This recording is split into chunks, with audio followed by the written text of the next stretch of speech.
Ja, welkom allemaal. Het is een mooi moment om te beginnen, denk ik.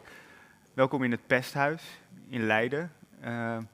Toch een plek, net komend uit een pandemie, waar nog wel wat aankleeft. En als je het hebt over de relatie met de natuur, waar we het vandaag veel over gaan hebben, is er ook nog wel iets over te zeggen. Dus ik ben heel blij dat we in deze mooie historische plek hier in Leiden deze dag kunnen doen.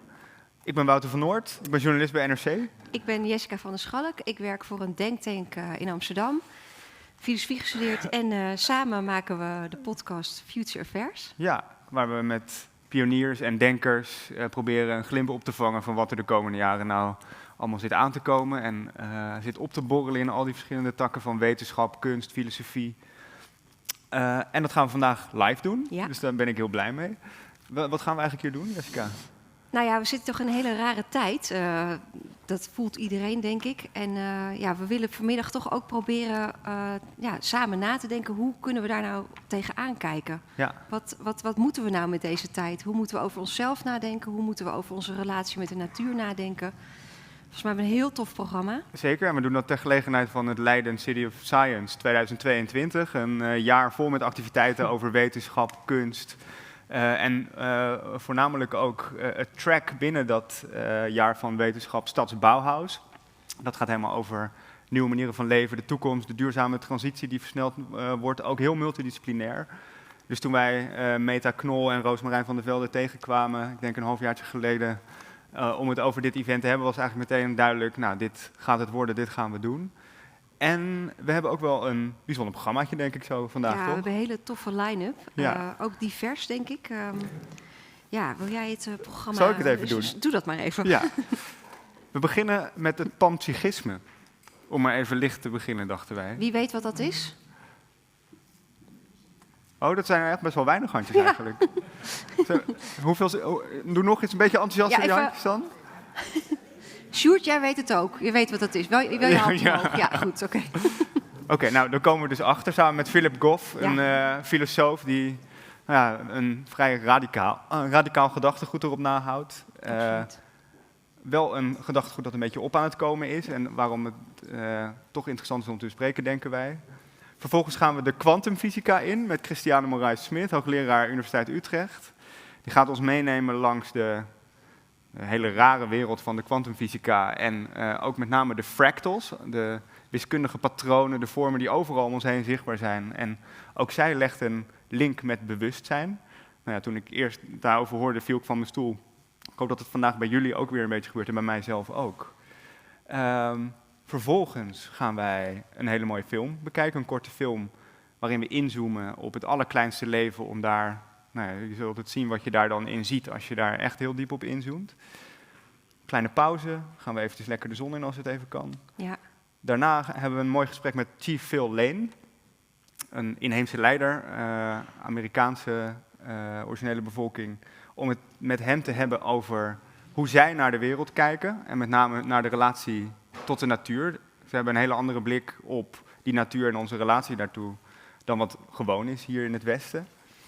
We hebben Li An Phoa, die gaat vertellen over haar beweging voor drinkbare rivieren.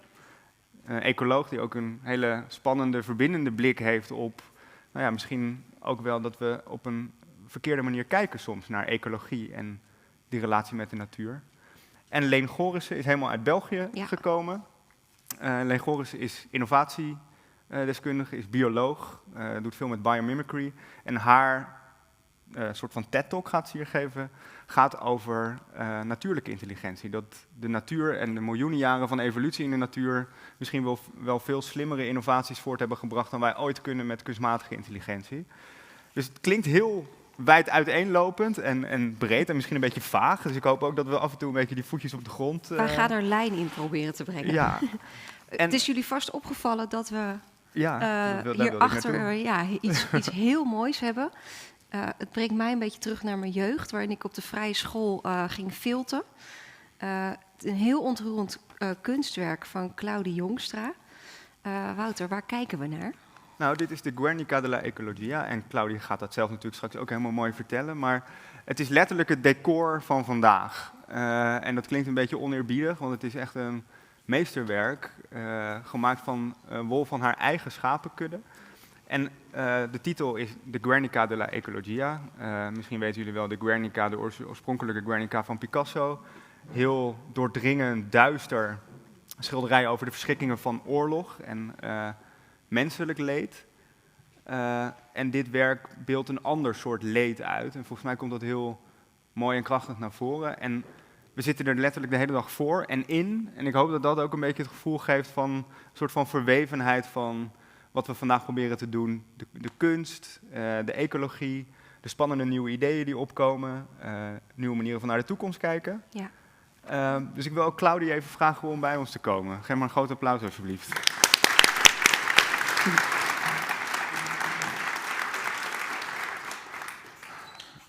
Hoe heb je dit gemaakt? Ja, een jaar geleden, niet wetende dat het zo'n actueel werk zou worden eigenlijk. Ik was ooit een paar jaar geleden op het terrein van de Rockefellers, want daar had ik een ander nomadisch kunstwerk dat ook ging reizen over de hele wereld. En toen dacht ik, nou ja, during Climate Week, hoe mooi zou het zijn om dan op het terrein van een hele beroemde boerderij, Blue Hill at Stone Barns, het terrein van de Rockefellers, om daar dat werk te laten zien. Dus ik moest een brief schrijven, een sollicitatiebrief aan die familie. En nou, het is gelukt, ze zeiden welkom. En ze lieten mij toen een tentoonstelling zien ondergronds van de wandtapijten van Picasso. Dus die zijn daar ook. En dat was echt zo spectaculair. Ja. Dus ik kwam daar in die ondergrondse kelder met die enorme wandtapijten die dus geïnterpreteerd waren naar schilderijen. Onder andere natuurlijk de Guernica. Ja. En toen zag ik de boeken van de wevers, die daar jarenlang mee bezig waren geweest. En ik zag die logboeken en dacht ik, nou, dat lijkt wel de archieven van onze eigen ververs, plantaardige ververs. En er was zoveel verwantschap en dat heeft me toen heel erg geïnspireerd. Met name ook die maakproces, dat ik dacht, nou, ik voel dat ik een werk wil maken en dat gaat heel erg over, nou, geïnspireerd nu op dat werk, maar dan over een ander leed.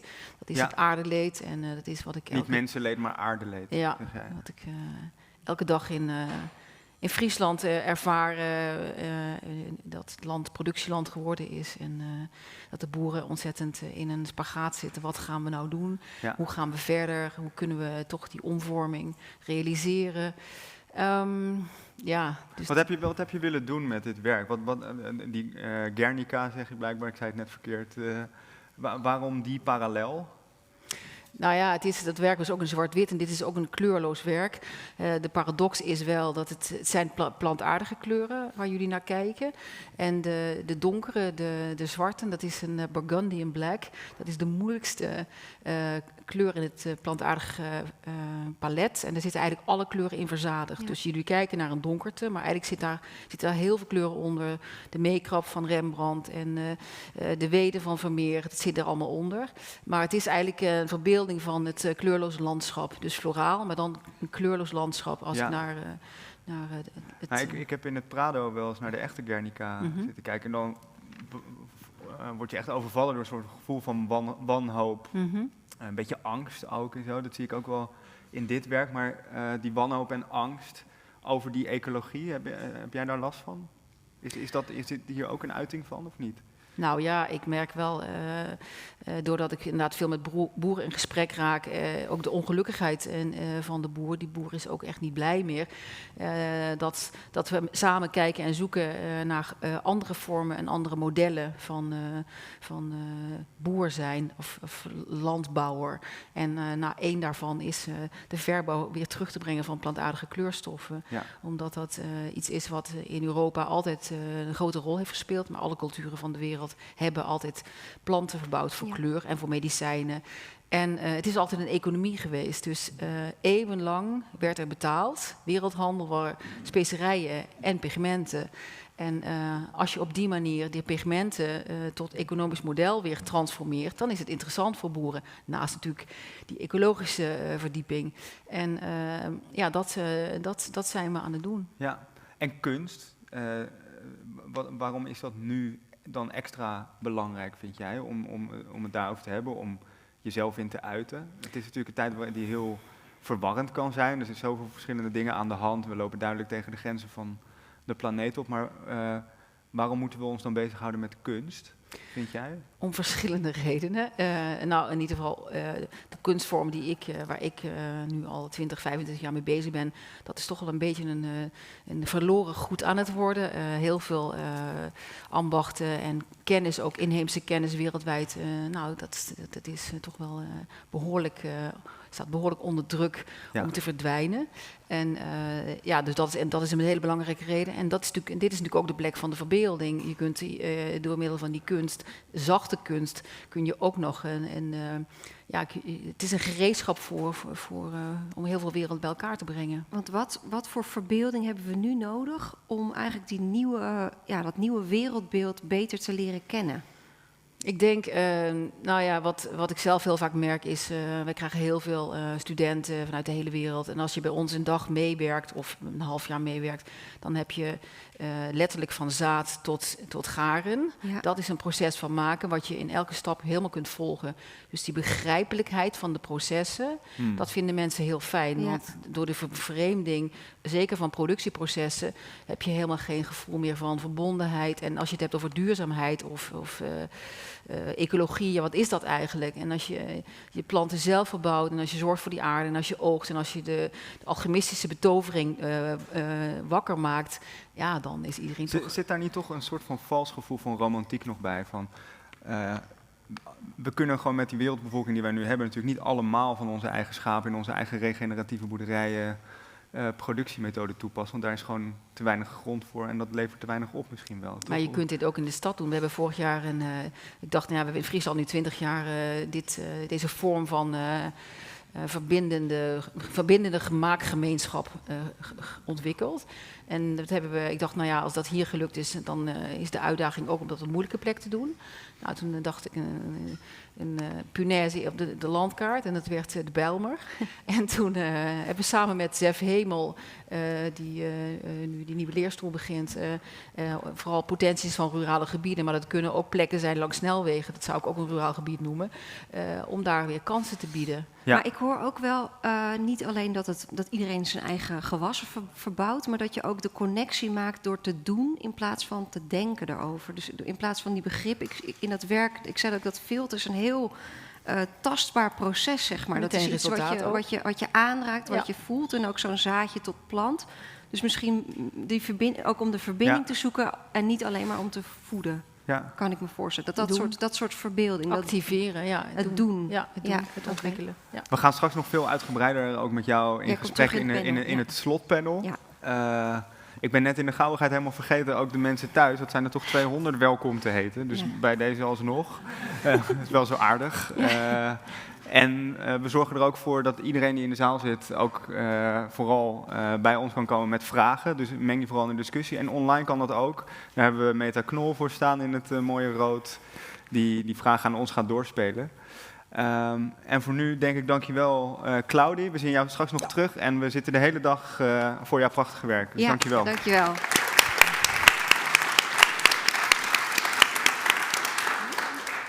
Ja, Jess, en dan panpsychisme. Ja, we gaan het hebben over bewustzijn. En de link naar deze dag zou voor mij zijn dat wij onszelf als mens toch heel bijzonder vinden, omdat we kunnen denken. En daarom mogen wij ook zo heersen over de aarde. Dat gevoel kan je daar een beetje bij krijgen. Want wij als enige bewuste wezens of zo? Dat is ons toch ingeprent. Wij zijn de enigen die denken, schrijven, taal hebben, kunst, cultuur. Dat bewustzijn is echt iets van de mens. Nou, en dat gaat onze volgende gast op zijn kop zetten. Ja. En er is nog één ding wat ik ook belangrijk vind aan het nadenken over bewustzijn, als we het ook hebben over deze tijd. Een heersend beeld nu is, we zijn ons brein. We zijn gewoon, het maakt ons wel heel bijzonder, dat bewustzijn, maar uiteindelijk is het gewoon maar onze hersenen. Het is een chemisch proces. Maar wat doet dat idee? Ja, dat maakt dat je niet verantwoordelijk bent voor de dingen die je doet uiteindelijk. En als we iets nu moeten proberen wel te zijn, is het kijken hoe we verantwoordelijk kunnen zijn. Dus als dat beeld kan kantelen, zou dat heel veel impact Ik merk al meteen, jij wordt natuurlijk als een soort van filosoof, pak je dit lekker uit. Ik kijk er meer journalistiek naar. Welke ideeën zijn er nou in opkomst en hoe veranderen inzichten over dat bewustzijn nou? We hebben net de laatste opnames erop zitten voor onze nieuwe podcastserie die vanaf 25 mei er is. Die gaat helemaal over dat bewustzijn. En een van de dingen die mij zo verbaasde was dat standaard idee van bewustzijn als product van je brein. Dat is denk ik nog steeds wel de algemeen gangbare uitleg in zeker veel neurowetenschap. Maar dat je in die neurowetenschap, in de kwantumfysica, in de neurologie zelf, in de filosofie, echt hele radicaal andere ideeën over de aard van het bewustzijn ziet opkomen. En waarom we Philip Goff hebben uitgenodigd, is omdat hij wereldwijd echt een van de vertolkers is die nu het meeste aanslaat. Hij schrijft aan in allerlei podcasts van Joe Rogan en Lex Fridman. Hij is onderzoeker aan Durham University op dit onderwerp en is echt een van de leidende stemmen voor het panpsychisme in de wereld. Ik merk bij mezelf in eerste instantie dat er allerlei alarmbellen afgaan bij alleen al dat woord, panpsychisme. Een soort van associaties van New Age, een beetje zweverig, vaag gedachtegoed. Maar zijn boek, Galileo's Error, heb ik echt in 1 ruk uitgelezen en er staan echt fascinerende dingen in. Dus ik hoop eigenlijk dat we Philip hier hebben inmiddels. Is dat zo, regie? Ja, Philip, volgens mij wel. Yeah, we can see you there. Maar hij beweegt nog niet. Oh ja, ja. Yeah, now you're moving. Yes, Hi, Philip. Hi, Philip. Welcome. Hello. It's a Hello, thanks. great honor Thanks to for have having you with us today. Yeah, we just gave you a brief introduction in Dutch, which you probably didn't understand, in which I expressed my surprise about the term panpsychism and the fact that a very serious philosopher actually takes it on as a serious topic nowadays. Can you argue? Can you start with making the case why you think that panpsychism should be taken way more seriously than it is right now? And what it is. And what it is What could be nice is as well. Yeah. Panpsychism.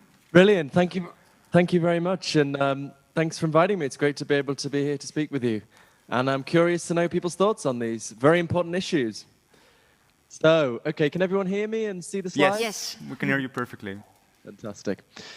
So I spend most of my time focusing on what's become known as the hard problem of consciousness, which is just the name for this challenge of trying to explain how the brain produces consciousness, that inner world of colors and sounds and smells and tastes that each of us knows every second of waking life.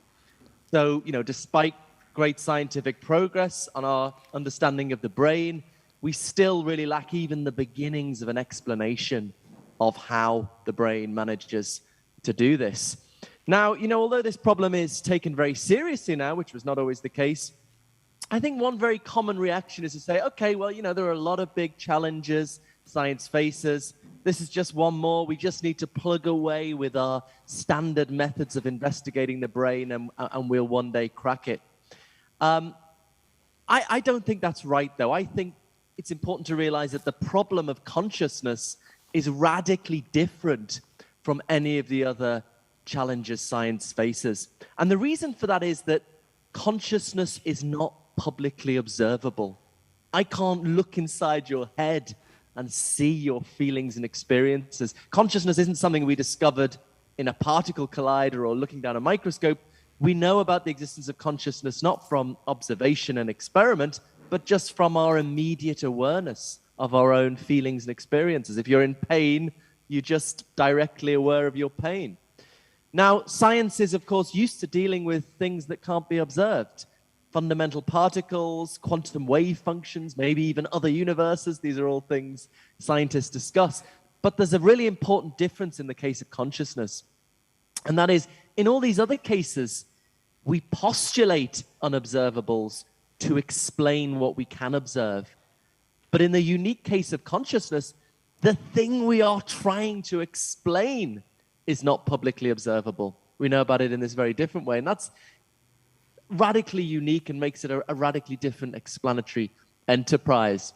Now, that's not to say there isn't a role for experimental science here. There certainly is. Although I can't observe your feelings and experiences, I can ask you. If you're another human being, I can ask you what you're experiencing. And if I do that while I scan your brain, we can start to correlate various kinds of brain activity with various kinds of conscious experience. And that's a really important experimental task that we've made some good progress on. But that's not the full aim for a theory of consciousness, because what we ultimately want is an explanation of why certain kinds of brain activity go along with conscious experience. Why should that be? What is going on in reality to account for that? And because consciousness is not publicly observable, I don't think that's a question you can answer with an experiment. So I see consciousness research is divided into a sort of experimental bit and a sort of philosophical or theoretical bit. The experimental bit is to try and establish which kinds of brain activity go along with which kinds of experience. The more theoretical task is to explain why. Why does brain activity go along with conscious experience? Well, you might sort of think, okay, that's fine, but surely conventional science will one day give an explanation to both of these things. So what I do in my book, Galileo's Error, is to try and trace this problem back to the philosophical foundations of the scientific revolution. And I attribute it to the way Galileo, the father of modern science, designed science. So a key moment in the scientific revolution was Galileo's decision that mathematics was going to be the language of the new science. From this point on, science was going to have a purely mathematical vocabulary.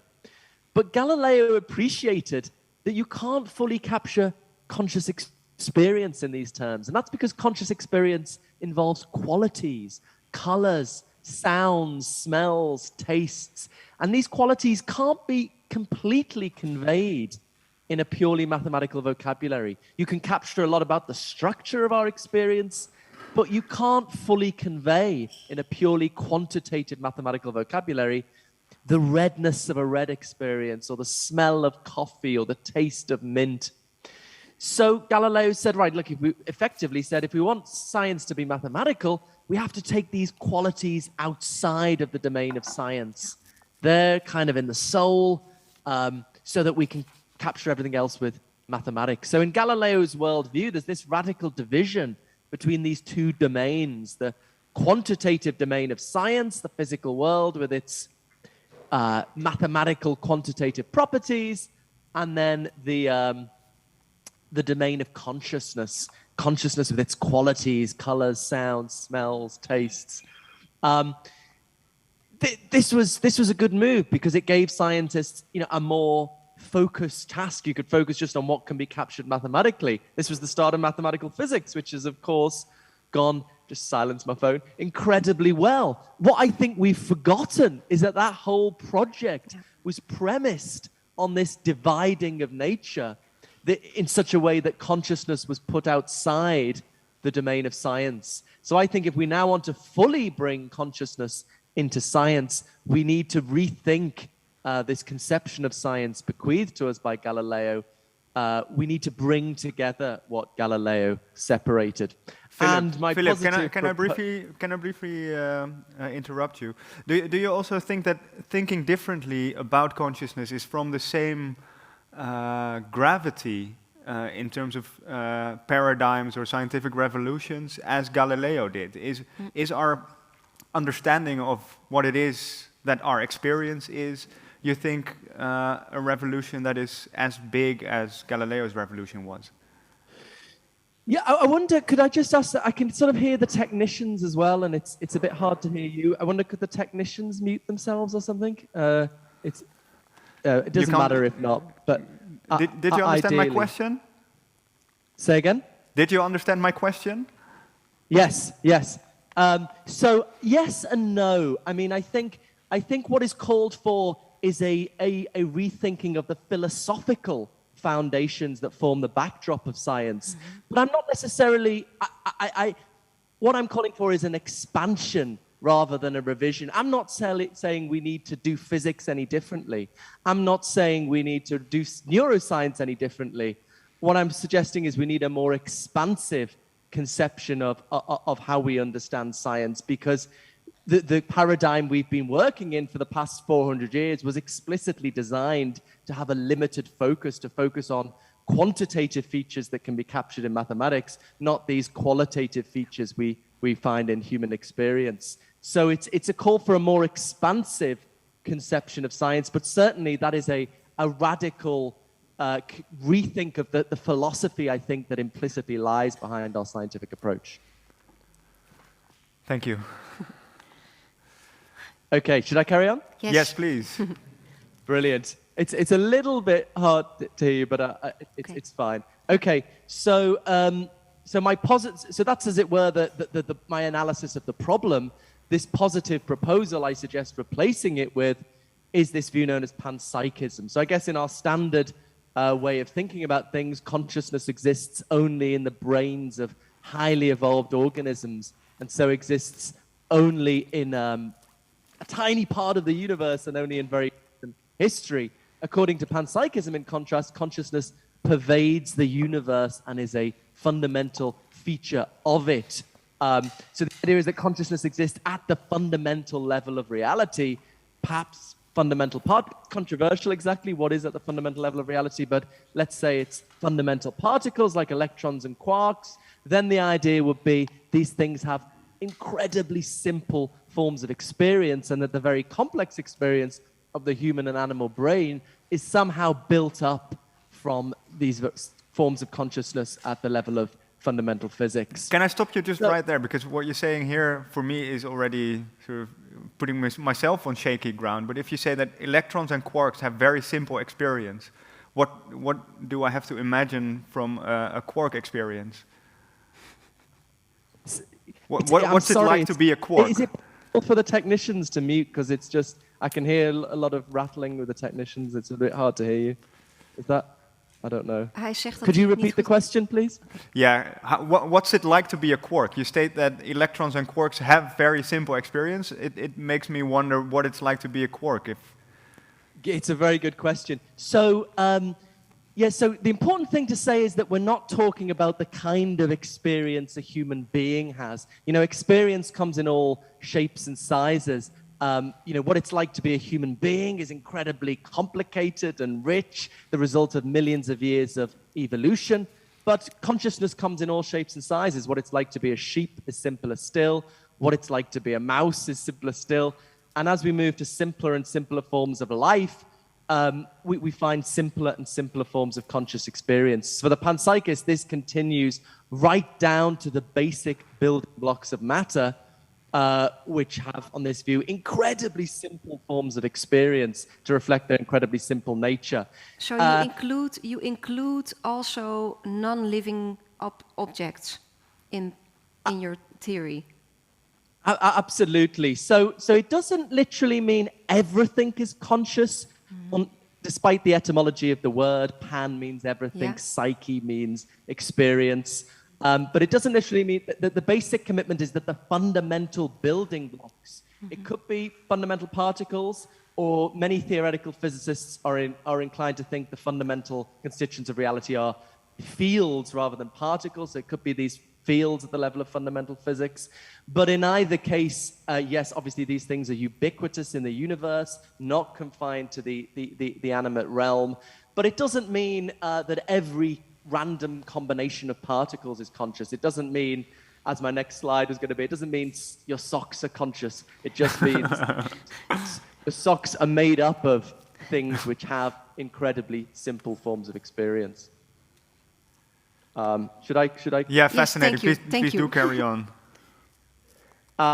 Okay, so I think I'll skip this slide. We've already made some clarifications there. What I'd just like to finish on is to say, why does this help with the problem of consciousness? Why are philosophers reconsidering this absurd view again recently?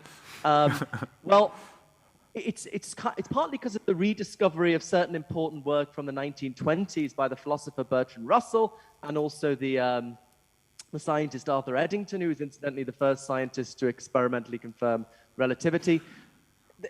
There has emerged a sort of Russell-inspired kind of panpsychism. And what it does is sort of turn the hard problem of consciousness on its head.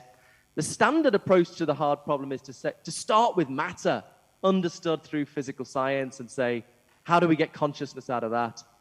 I don't think that can be done for the reasons I've tried to articulate. What the panpsychist does is turn it on its head, start with consciousness, and try to get matter out of consciousness.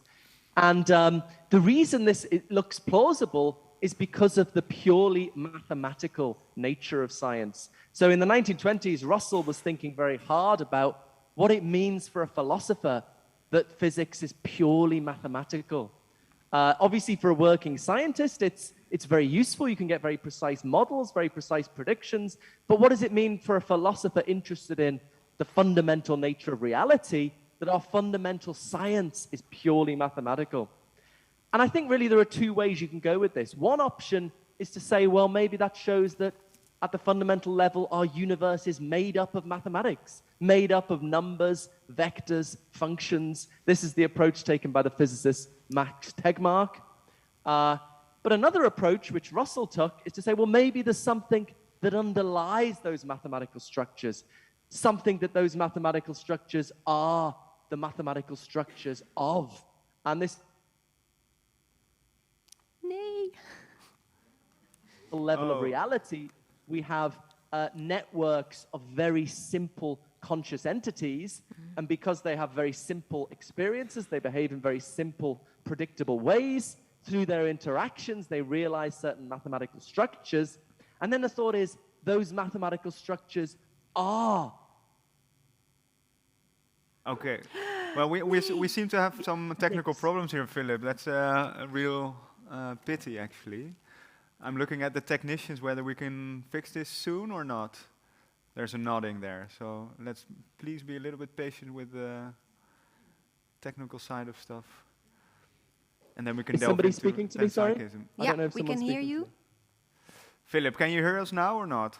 Yes, yes? Yeah, Yes, we can wonderful. hear you. Yeah. Please do carry on. Okay.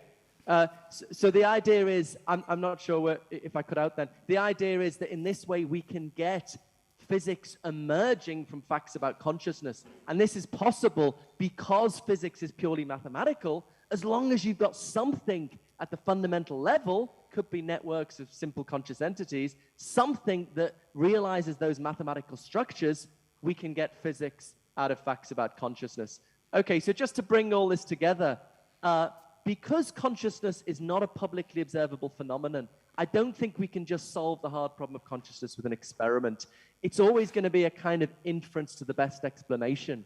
And I think there are roughly three kinds of explanation here for why consciousness goes along with, certain kinds of brain activity go along with conscious experience. One is materialism, that consciousness emerges from matter, understood through physical science. One is panpsychism, that physics emerges from facts about consciousness. And the other is dualism, we haven't talked about very much, just that consciousness and matter are two different, equally fundamental things. Maybe consciousness is in the soul, outside of the body and the brain.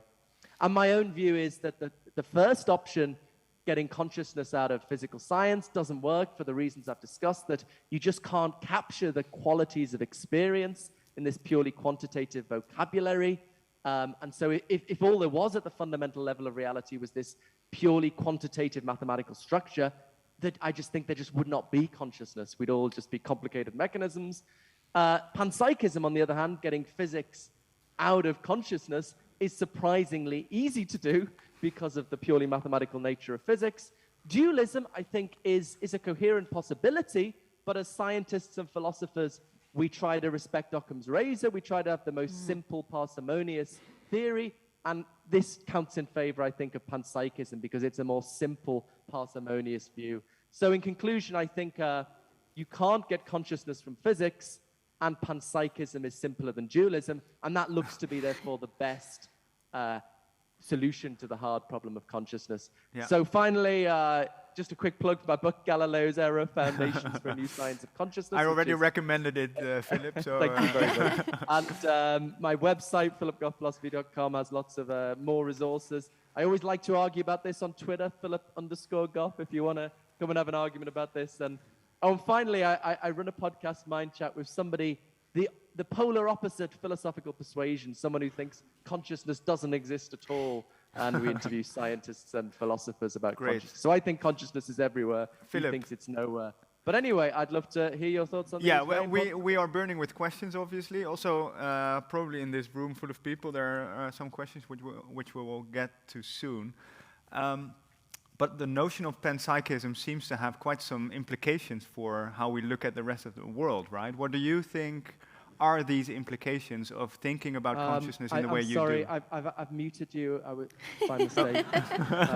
Somebody unmute. 2 years in a pandemic and we still have this, right? Sorry, I can't. No worries. But my question was, how about the implications of panpsychism? Maybe a question before.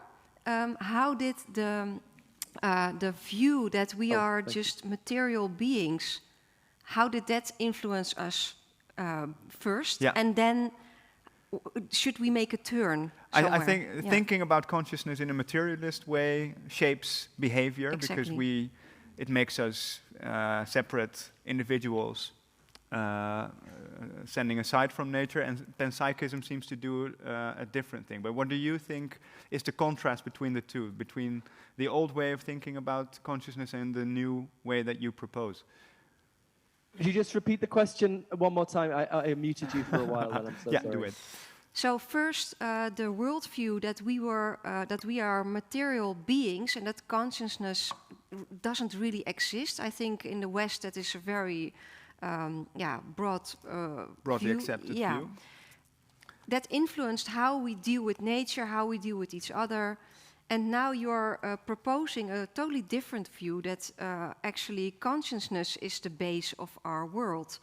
Can you explain to us how these different worldviews have impact on our lives and how we deal with the world?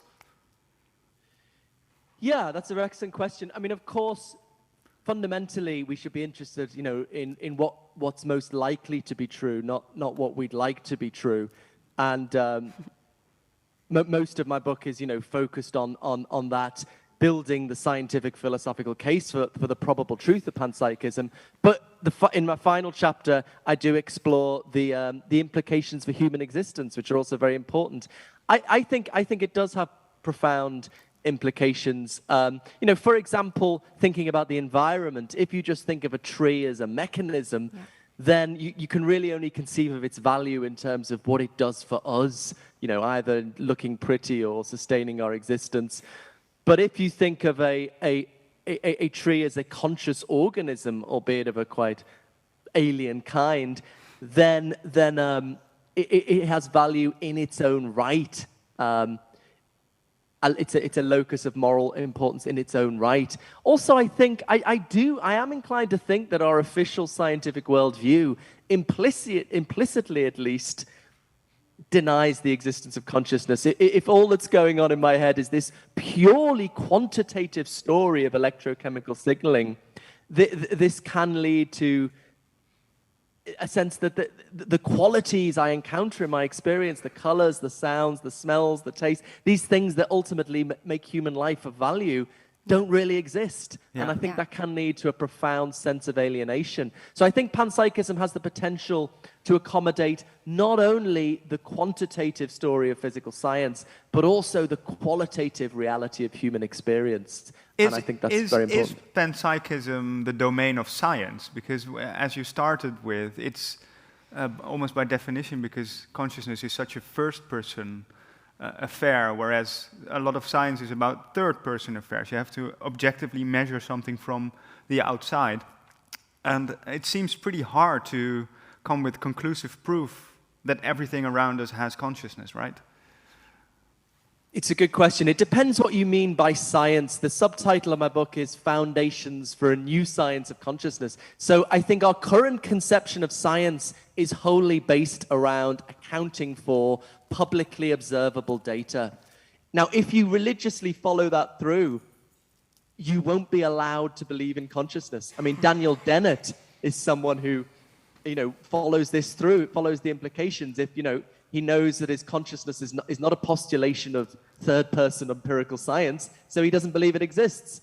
I think most people are in a sort of confused middle way where we say, of course consciousness exists, but still, the only task of science is to deal with third-person observation, data of observation experiments. You can't have it both ways. So I would say, we could say, this is just the realm of philosophy, but I think a philosophy is what you have when the rules of the game are not fixed.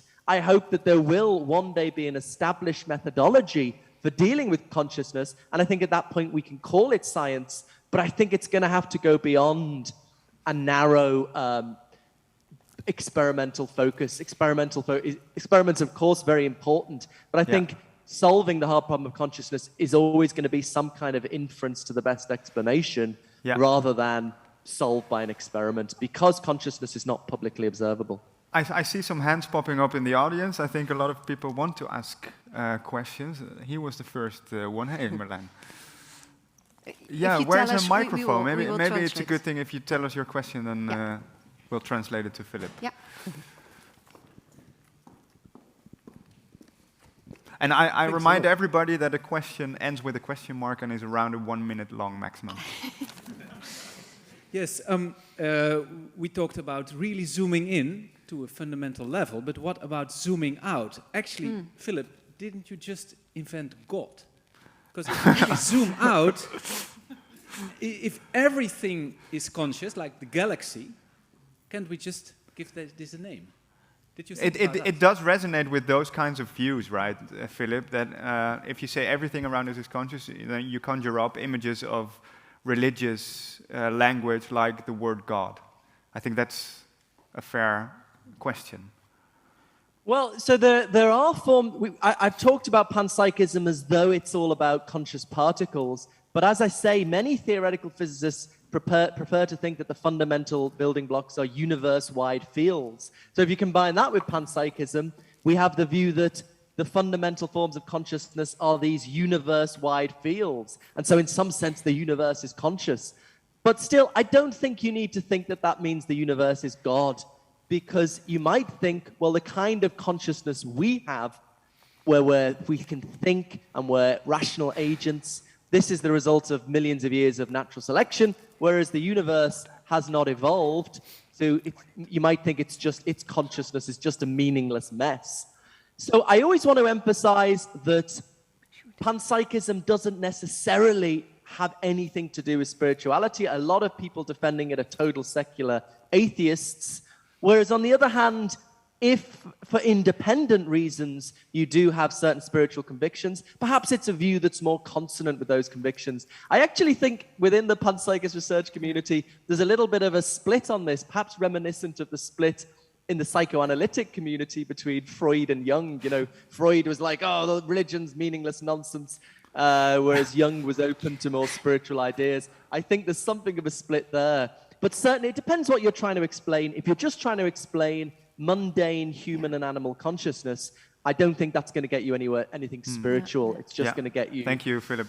Yeah. Another question from the audience. Are there more hands here? Yeah, Sjoerd de Jong, our ombudsman. Always skeptical, which is very good. Just a question, a clarification for your position that panpsychism is a simpler explanation than materialism. Because it seems to me that if you ascribe consciousness to electrons and quarks, aren't you just pushing back the problem? How do they become conscious? Or are you explaining away the problem by postulating consciousness everywhere? So why is your explanation simpler? Good, thank you. So look, everyone has to take something as primitive. As Wittgenstein said, explanations have to end somewhere. Materialists take, matter as primitive, as understood through mathematical physics. Panpsychists just put it the other way around. Yeah. We take consciousness as primitive and then try to make sense of physics and matter emerging from facts about consciousness at the fundamental level, whereas dualists take both as primitive. So it would seem to me that both materialism on the one hand and panpsychism on the other are equally parsimonious, equally simple. I just think that the materialist approach doesn't work out. It can't deliver the goods. You can't explain subjective qualities in this purely quantitative mathematical language. And indeed, that was never the point of mathematical physics. It was designed to ignore consciousness. So yeah, so that's the answer I'd give to that. Just to be sure, Philip, the question of Sjoerd, did he ask a question with the almost dualistic worldview incorporated? Because if you ask, if a particle has consciousness, then you have two kinds of things. You have particles and consciousness. So that's a dualistic view. Well, how I understand your view is that you're not dualistic at all. You say, no, everything is consciousness. And so at the same way the materialist is reasoning, I'm reasoning too, only I start with consciousness. It sounds like explaining away the problem, the Sjoerd in the audience says. Yeah. So that's exactly right. That it's not. There was recently a blog post by the physicist Sabine Hossenfelder criticizing panpsychism, and she was interpreting it in this dualist way, that particles have their physical properties, mass, spin, and charge, and these other weird consciousness properties. And her thought was, well, they would show up in physics if they existed. But that's a misunderstanding of the argument. It's that physics is totally fine at the level it is, but that there's a more fundamental story that bottoms out with purely consciousness. So that's. But what is it explaining the problem away? Well, look, I think the overall aim of science is to find the simplest theory that can account for the data. I don't think materialism can account for the data. I think dualism perhaps can, but it's less simple. Panpsychism, I believe, is the simplest theory that can account for the data. Feels a bit weird, doesn't fit our current cultural assumptions, but so what? You know, we should follow the argument where it leads. Do we have a question from the online audience, Meta? Okay, no. So we have room for one physical question here. Thank you. Nice talk. Thank you as well. In one of your last slides, you said that physics emerges from consciousness. Would that then also imply that I could, with my mind, alter the principles of physics? Are there alternative principles? Is the question, are there alternative principles of physics? No, can you change the fundamental principles of physics with your mind? If physics emerges from consciousness, that's what you postulated. No, I mean, I don't think it has that implication. The basic panpsychist story is that, you know, physics is totally correct as it is, and we trust physicists to find that out. It's just that it's rooted in these facts about very simple, non-evolved conscious entities. So it doesn't imply there's any kind of, we can have any telepathic connection with them. I mean, that's an empirical question, whether there is telepathy, whether there are psychic phenomena. That's a purely empirical question. And I think, you know, it's not a philosophy. The thing is that it's probably clear how even also panpsychism runs into some problems and some philosophical conundrums and problems that almost seem unsolvable. Like one specifically is the combination problem in panpsychism. If you assume that everything around us is somehow conscious, how does it come to be that combined all these particles form one coherent consciousness in my mind? Where does that happen? That seems to be quite a challenge for panpsychists to find a good answer to. Yeah, I think this is very much the central challenge, and this so-called combination problem is really the focus of the energies of the contemporary panpsychist research program. And there are already many really interesting, significant proposals, and it's something I think we are making progress on. Yes, so the difficulty, it's really easy to get physics out of consciousness. The problem is, how do we get our consciousness out of consciousness at the level of fundamental physics? I mean, I've come to think it's going to involve postulating some kind of basic combinatorial capacities to fundamental particles, and capacities to combine in certain combinations, and looking to the nature of those capacities. We should, of course, look to neuroscience. We should look to our best account of which kinds of brain activity go at the macroscopic level go along with consciousness, and then we should try, as panpsychists, to explain that by postulating the right kind of combinatorial capacities at the fundamental level.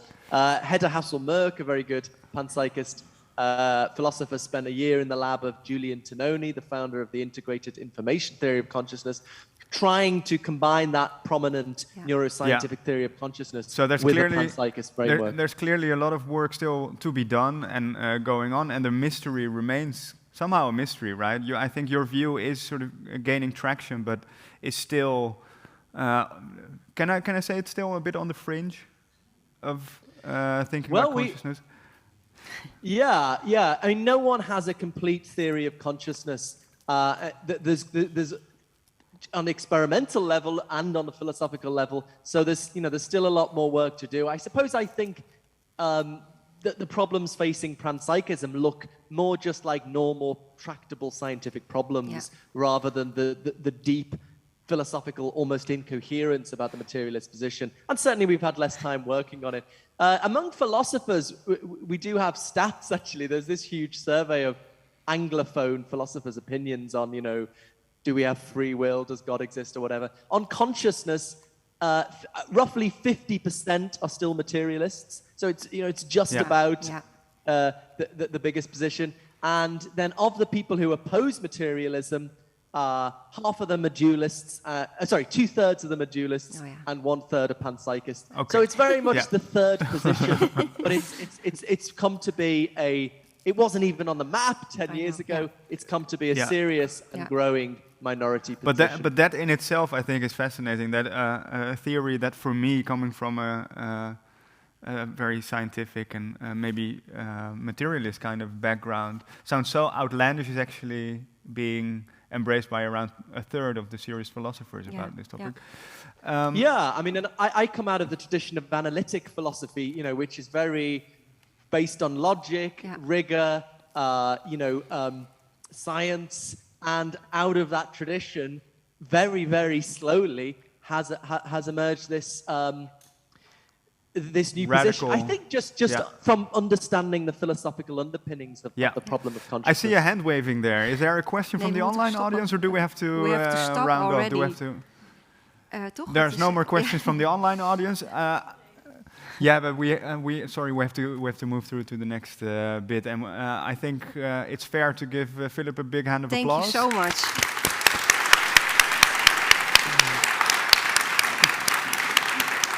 Thank you so much.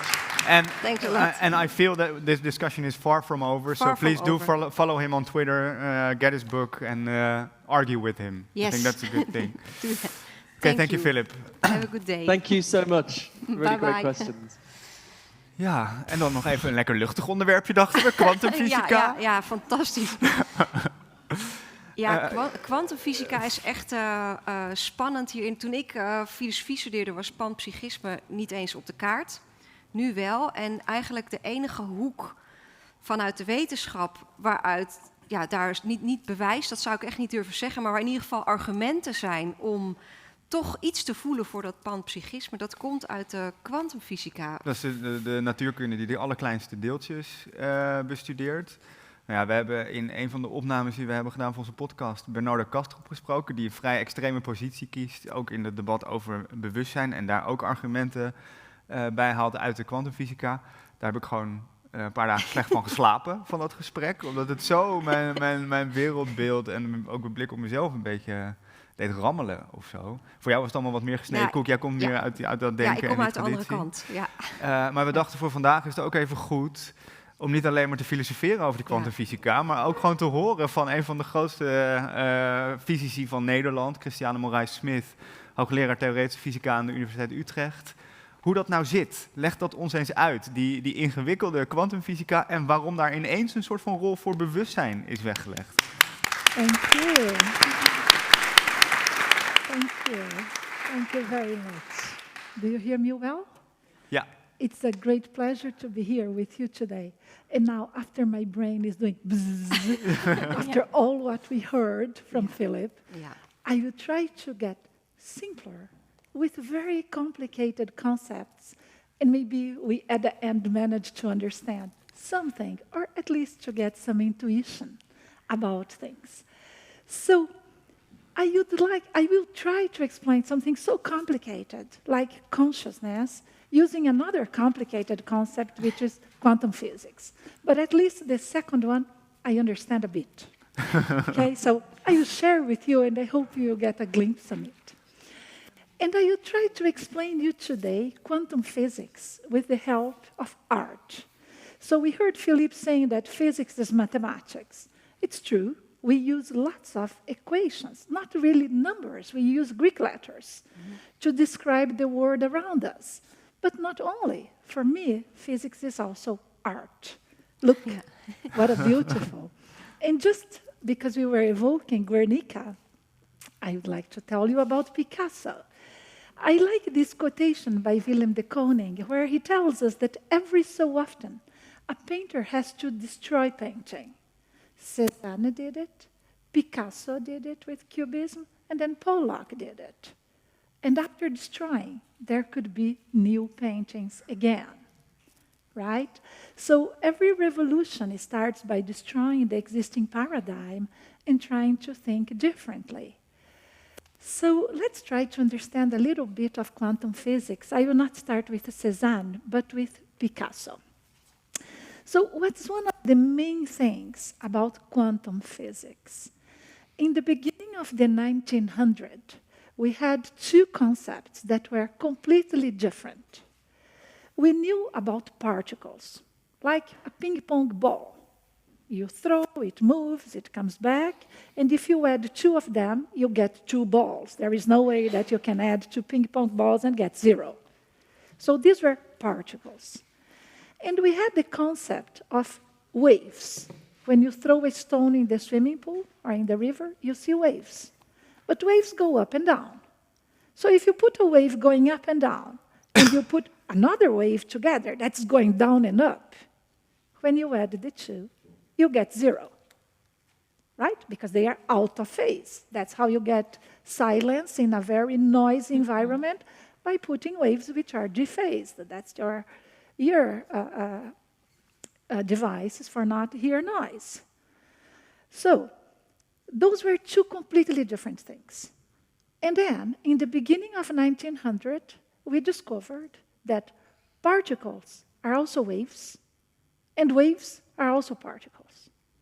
And you think, what the hell? How can two things who are so different be the same? Or I am two things at the same time so differently, right? So this is the basis of quantum mechanics.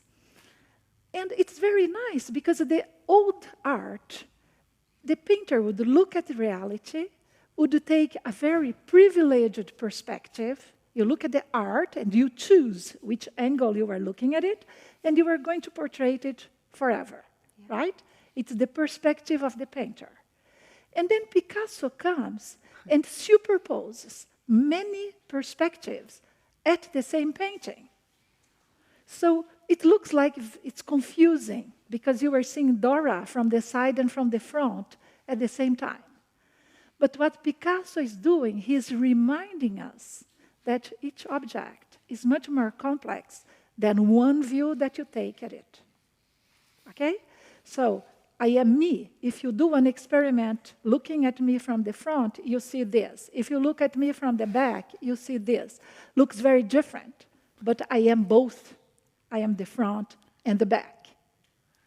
Okay? This gives you an intuition about the wave-particle duality, being different things at the same time. But every experiment you do, let's say with an electron, you do an experiment, you will see that the electron is a wave. With that experiment, you will only see it's a wave. You do a different experiment, and you see it's a particle. So it's the two, but you see them under different conditions.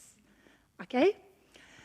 And then, there is one very interesting thing about quantum particles, is that they can be in two states at the same time. So look at the coin. When I throw the coin up, while the coin is in the air, it is at the same time face and tail. When I put the hand and the coin falls down, it is either tail or face. But while being in the air, it is both. So a quantum mechanical state, it's like the coin in the air. A particle can be in several states, let's say two, for instance, to simplify, at the same time. It is one and the other. But when I do the measurement, it becomes classical, and it's one or the other. And this is for every single particle, this holds That true. is for everything that is quantum. All the little particles that are moving around, they can be in many states at the same time. And then I try to observe it. I do a measurement. And when I do a measurement, it becomes only one of all the many possibilities. And how do you know that when you not observe it, it is A and not A? Exactly, how to know. Yeah. I had a colleague who was a physicist and an artist. And she said, okay, how can I represent that in a way that people can understand? So she made a sculpture with a pregnant woman. And she said, inside this belly, there is a perfect shape with a sphere, a perfect sphere. And you look from outside, you don't know, is it true what she's saying or not? So you break the sculpture to see whether it is true. But when you break, the perfect sphere is gone. Mm-hmm. That's the problem with quantum mechanics, right? But what you only know probabilities. Yeah. So you know that while this thing is in the air, it has 50% probability to be face and 50% probability to be tail. Because you do thousands of experiments, and in half of them you get tail, and in half of them you get face. This is the same with the quantum world. It's a world of probabilities. Yeah. Okay? Yeah. So then there is also these very beautiful sculptures to remind us. It is a German artist. Depending on how you move around the sculptures, you will see them as solid or as almost invisible. I find it a very beautiful illustration of quantum physics and how things can be wavy and solid at the same time, right? Okay, so far for quantum physics. Now I want to evoke another painter to bring you a second concept, something that maybe you never heard about, which are called fractals. So, and you will get things connected at the end, I promise. So Jason Pollock did another revolution in painting. Until then, painting, we had the canvas standing and they would paint. And suddenly he brings the canvas to the floor. Gigantic paintings. He goes around, he dances on top, he pours colors with a different density, and he makes fantastic paintings. Among the, I think, 10 or 20 most expensive ones, I think 2 are by Pollock, right? So it's really fantastic. And underlying this thing that looks like a mess, but it's so appealing to our eyes, there are structures called fractals. So what is that? Yes, and does anyone here know what a fractal is? Yeah, there are a few. Very good. So fractals are beautiful structures that as you zoom in, you keep seeing the same thing. What I'm showing you here on the left is the so-called Koch curve, is the structure of ice. If you take ice and you look under the microscope, you would see this. As if you keep increasing, zooming in with your microscope, you will keep seeing always the same. On the right, you see it's called the Mandelbrot set. It's a mathematical equation, okay? So let me look at a mathematical fractal, because this is easy to construct and we can play with it. You take a triangle. Now you build an inverted triangle in the center and you cut it out. You remain with the 3 smaller triangles, like the initial one. You cut an inverted triangle in the center. You remain with 9. You cut an inverted triangle, and you go ad infinitum with it. At a certain point, you will have cut so much, that you started with a structure that had 2 dimensions, and you will end up with something that's not really like a line, but it's also not really a 2-dimensional plane anymore. It will be in between. So fractals allow us to explore the space with a dimension in between integers. It's not like a line, which is 1-dimensional. It's not like a plane, which is 2-dimensional. It has dimension 1.58. Look at that. I will explain you how this comes about. But fractals are pervasive in nature. Look, Romanesco broccoli, you keep looking at the little ones, they are always the same. The trees, the branches of the trees, the roots of the trees, the fractality of the roots is very important to prevent earthquake. You start with a big structure and you keep ramifying. The ferns, but not only in nature, inside our body. Our body is profoundly fractal. Our lungs, our circulatory system, our neuronal system, even our heartbeat. If your heartbeat would be perfectly periodic, you would be very ill. If it would be completely chaotic, you would be very ill. It has to be in between. It's this equilibrium between order and chaos, okay? Being fractal. It's very important. Fractals are very important for technology because look, if you build an antenna with a Sierpinski triangle, you have long and short length scales. So you can send large and small frequencies at the same time. You have different length scales. It's very rich. You can do solar cells with it. You can fuel up the surface. It's very well to absorb energy with that.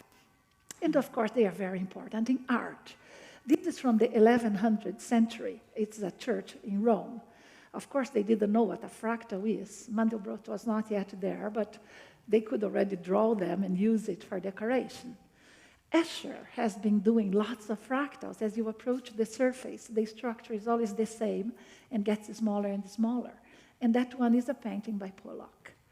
So fractals are these fantastic structures. And let me show you how this 158 appears. It's my only slide with numbers, I promise. I will show you more art than numbers, than mathematics. But let's look at it.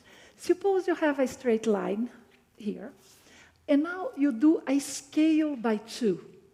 You go scaling it by 2. Or you have now, yeah. So when you scale it by 2, you ask yourself, how many of these ones you can fit inside? And the answer is 2. So the scaling to the power of the dimension gives you the number of times you can put the original one inside. Start with the white one. Scale it by 2 here, scale it by 2 here. Ask yourself, how many of the white one I can fit inside? 4. That's the number. So the dimension is 2. This is the number of times I have to multiply 2 by 2 to get 4. Now take a Sierpinski triangle. Scale it by 2 here and by 2 here. And now you ask, how many of the original ones I had? If this would be completely white and this would be completely pink, I would need 1, 2, 3, and 4 to cover the entire surface. But I have a void in the middle, so I get only 3. And if I have only 3, it's now 2 to the power 158. The mathematical function is called the logarithm. If I take logarithm of 3 divided by logarithm of 2, I will get the 1.58. That's how the fractal dimension comes, because I have been cutting parts, and I have been losing volume as this thing is increasing, okay? As I keep scaling. Okay, so one of my work is to understand how electrons behave in fractal dimensions. We know we do nanotechnology, quantum wires, how electrons move in 1D, quantum 2D quantum systems, or 3 dimensions, and now I wanted to understand how it behaves in 1.58 dimensions.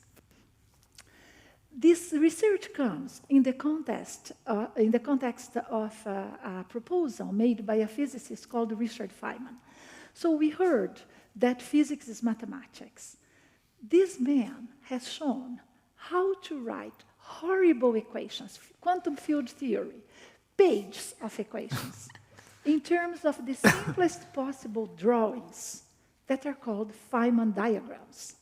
So physics is not only mathematics, physics is also art, okay? So there is much more in physics than just a very rational and, let's say, of course, there is a mathematical equation describing how particles behave, but there is also art behind it. it's not as rational as some people believe.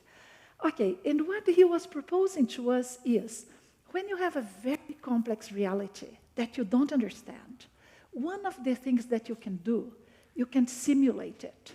He proposed us that we could build quantum simulators. You create materials. You create something artificially, and then you can analyze the behavior, because the one you are creating you can control. And then maybe this brings you some answers to very difficult problems. Okay? So we have been building lots of quantum simulators in Utrecht, trying to understand very complex systems.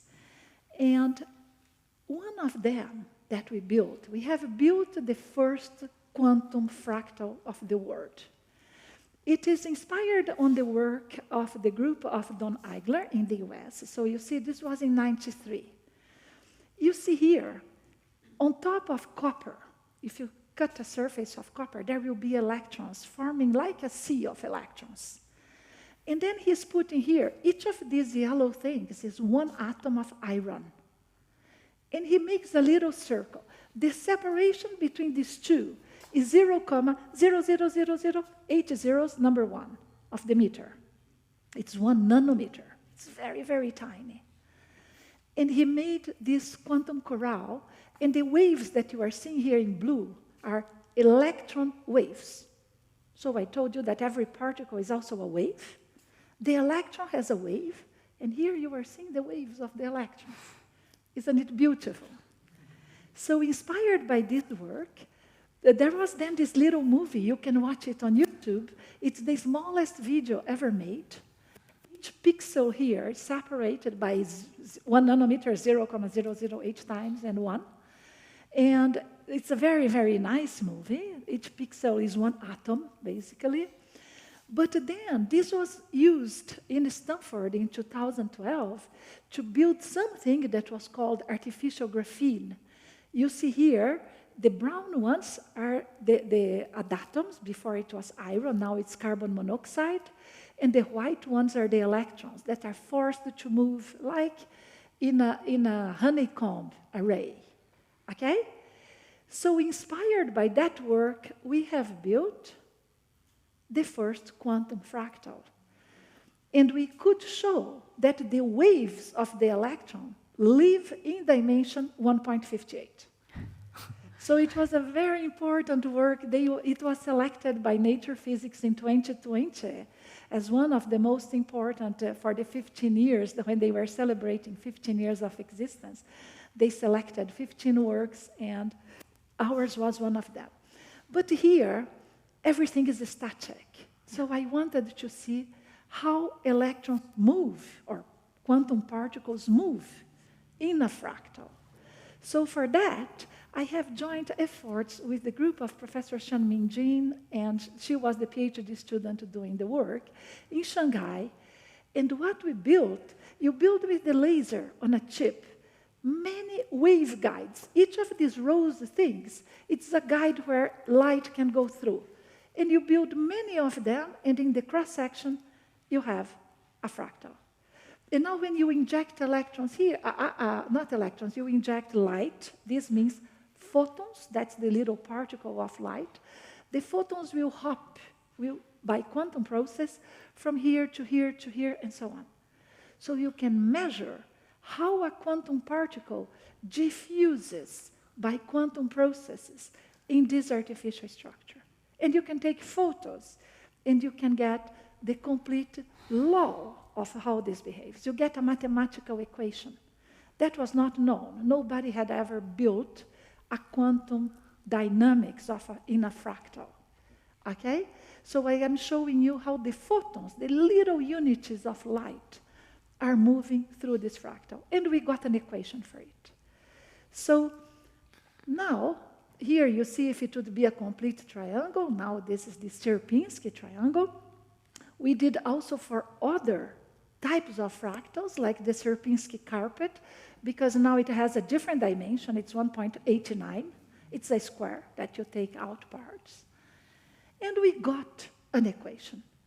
So now the question is, what does this has to do with consciousness. I got it there. So what this has to do with the consciousness is the following. The structure of our neurons is fractal. In addition to the fractal structure, which is a concrete, solid structure in the brain, there seems to be dynamical fractals being formed as consciousness or as understanding is being acquired. Okay? We know this from brain research, that this is happening. Yes, we know. So there was this physicist called Roger Penrose. He got the Nobel Prize last year for his explanations of black holes. 25 years ago, he got together with Stuart Hameroff, who is an anesthesiologist. It's a medical doctor. And they proposed some theory called orchestrated OR. And Roger Penrose proposed that the process of consciousness should obey the laws of quantum mechanics.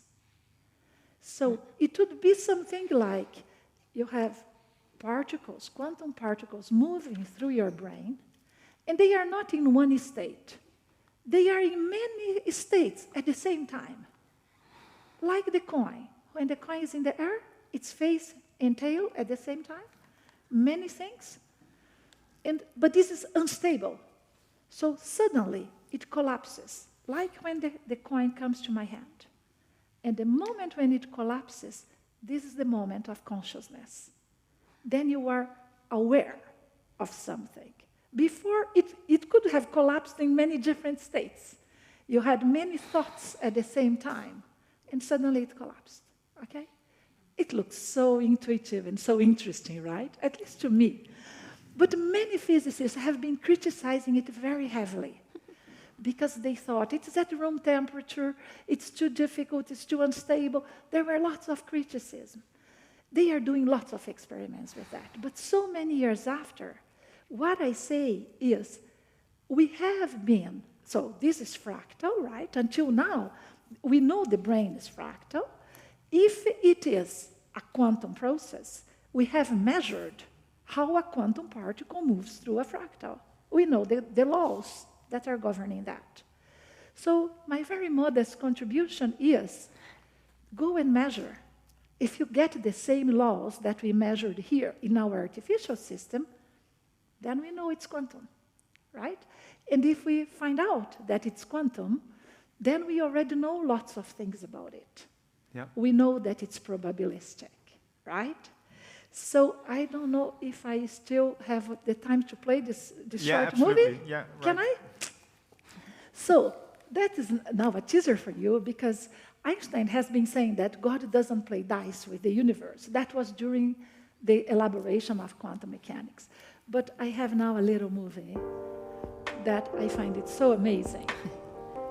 It's called Chaos Game. Maybe you can push off the sound. Can you put out the sound? Yes. We are going to build a triangle and choose a random point. And now, this is vertex 1, 2, 3. And because our dice has 6 numbers, we say 4, 5, 6. You play dice, you get a number. If you get 1, you will join, every time you join your random point with the number you got, and you choose the middle point and throw the rest. Play dice, join the point you have with the vertex, choose the middle point. Completely random. And you play it many, many, many, many times. And out of a random game, you see this beautiful structure emerging. Isn't it amazing? So maybe God is playing dice with the universe. Okay, so I should conclude. And I would like to say that when Feynman first proposed us to create these quantum simulators in a bottom-up approach, he told us there is plenty of room at the bottom.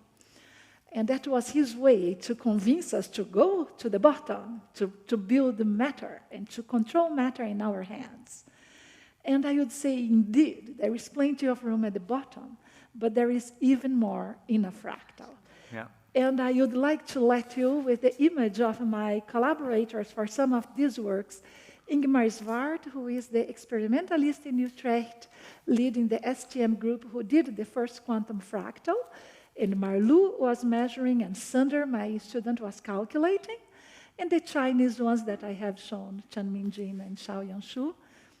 The others are doing other things with fractals. And I thank you very much for your attention.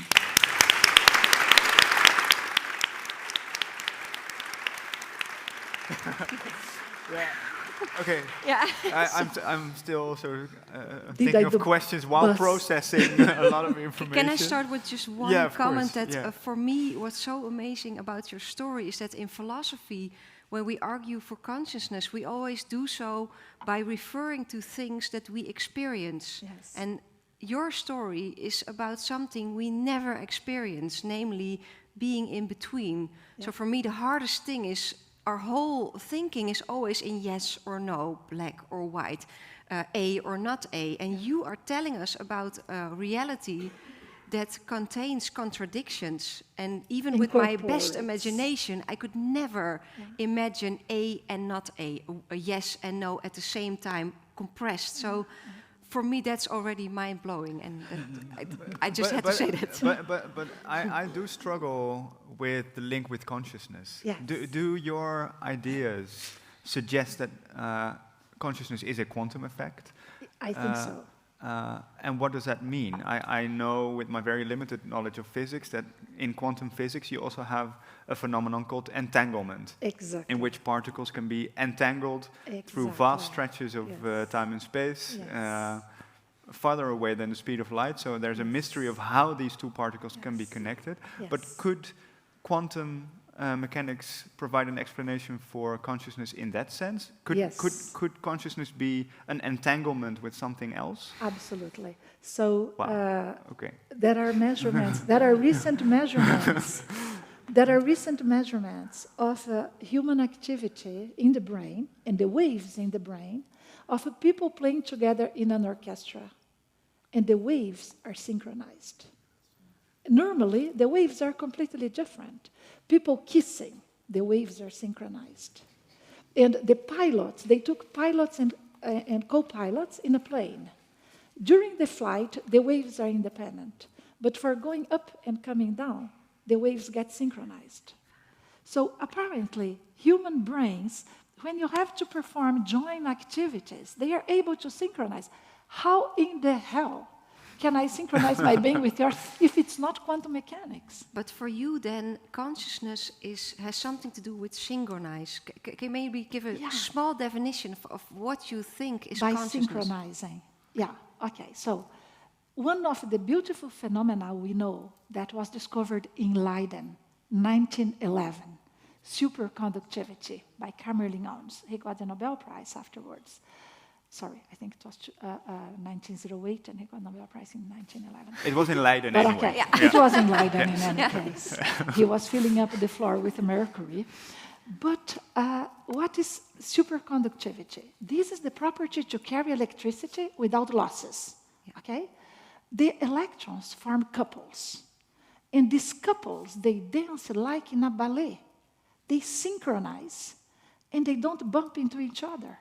And then you are able to carry electrical currents without losses. So we know several phenomena in physics. So when he was saying that particles have consciousness, but then how do you build the big consciousness? Well, it could be a quantum state, like in a superconductor, where they could go into the same state, which is the lowest energy state, if they become something called bosons, and they would form a huge wave. Mm-hmm. Which is, they are all dancing like in a ballet, synchronized. Yeah. We just learned from Philip Goff that around 30% of philosophers now tend towards sort of panpsychist belief. How do you look at panpsychism at all? Yeah, I don't know. I try to be Cartesian. Mm-hmm. So I find fascinating that you have such a complex reality. Let's take a small piece of it and try to understand it, right? You can see from my work, I built something artificially. I understood how quantum processes move in a fractal. I hope to give an answer about this. In this way, we have the equations now. Now let's measure the brain. Is the brain quantum or not? So I try to subdivide in smaller and simpler questions that I can provide evidence, equations, art, feelings, intuition. But still, you do include a term like consciousness into a field of science in which that is probably not accepted by everybody, right? Roger Penrose, but he's big, right? So he's courageous, and I am courageous. But how fringy is it still in physics? The thinking of the merging of physical science and thinking about consciousness. Is it controversial still, or is it? Well, very few people work on that, right? So there are the followers of Penrose, that are people at MIT doing experiments. But for instance, in the Netherlands, I don't know many. Maybe someone in Nijmegen. But just to be sure, the why quantum physics is relevant for psychism is because of the proof of synchronizing objects without having a causal connection. Yes, it could very well be, because again, physics is not just matter. Physics are waves, right? And if you have waves, you could have long-distance electromagnetic waves. They propagate through the vacuum.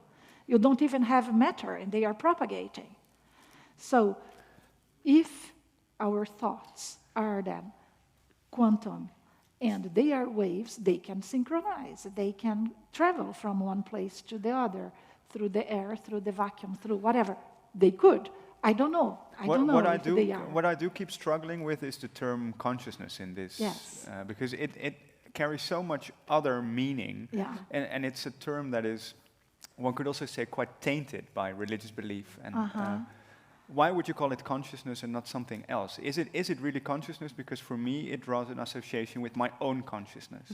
Yeah, so I am just providing a tiny experiment to something that Penrose said was consciousness. Okay, so I can't steal his words or his work. It's his. We just provided a tiny, I would say, a little piece for the puzzle with our work. But in but his you think mind, he's got a point? Yes, I think he got a point, absolutely. Because at the time, we would say we can't have quantum processes at room temperature. Well, people in Nijmegen have measured for graphene, a layer of carbon. They have measured a process that's called quantum Hall effect. It was a Nobel Prize in Germany in 1985. At the time, he needed to go to minus 272 degrees Celsius. They measured it at room temperature, 27 degrees Celsius. And you say, okay, they needed a very high magnetic field. It's true. But our brain is formed of carbon nanotubes. And when you now curve graphene to build these carbon nanotubes, you can have something, it will be difficult for you, it's called spin orbit coupling. The electrons rotate like the Earth. They rotate around themselves, and the Earth rotates around the sun, right? This is the orbit, and this is the spin when you rotate around yourself. Electrons do the same. So if these things are connected, you might have completely novel properties. And if you curve graphene, you get this. So this could be compensating for the magnetic field. Yeah. So there are new things coming into our understanding that makes me believe that the ideas of Penrose are very plausible. Yeah. But it involves complex concepts. I am sorry. Sometimes and a lot of new research to find out whether it's true, right? Of course. Yes. Let's move to the audience. I think we have room for 2-3 questions. Yuri, maybe wait for a little microphone. Thank you, Meta. Yeah, so great presentation. Thank you. Is there a link between your thinking about fractals and, let's say, the golden ratio or the Fibonacci sequence of growth patterns? Yeah. So the Fibonacci sequence, I don't know if you know what this is. So it is a rule about rabbits. You have a small rabbit, in the next generation it becomes large. You have a large rabbit, in the next generation it makes a baby. It becomes LS. So we start from S, get L, LS, L becomes LS, S becomes L, so you get LSL. And if you go on doing all these generations, the numbers of letters that you get are such that every time you get the sum of the two others. 2, 3, 5, 8, 13, etc. This is called a Fibonacci sequence. And Fibonacci sequences recur around art worldwide and in golden ratios. And so the Fibonacci sequence is a quasi crystal. It's different from a fractal. What is a quasi crystal? It's something that's not fully periodic. It has quasi-periodicity. Look on the internet for a talk by a guy called Dan Schertman. He got the Nobel Prize for the discovery of quasi-crystals. So quasi-crystals are different from fractals. But if you do a quantum mechanical study in a Fibonacci chain, the energy spectrum, the possible values of energy, and the functions at those energies are going to form a fractal. So, although quasi-crystals are different from fractals, there is fractality involved in the Fibonacci chain. We have a work, if you look for my name in the internet, maybe you find this work. It's Anwar Mustaj and myself, where we studied a Fibonacci chain for electrons, and we looked at the fractals that are emerging there. I think that answers your question, right? Another question from the audience, if there is still one. Yeah, right in the back.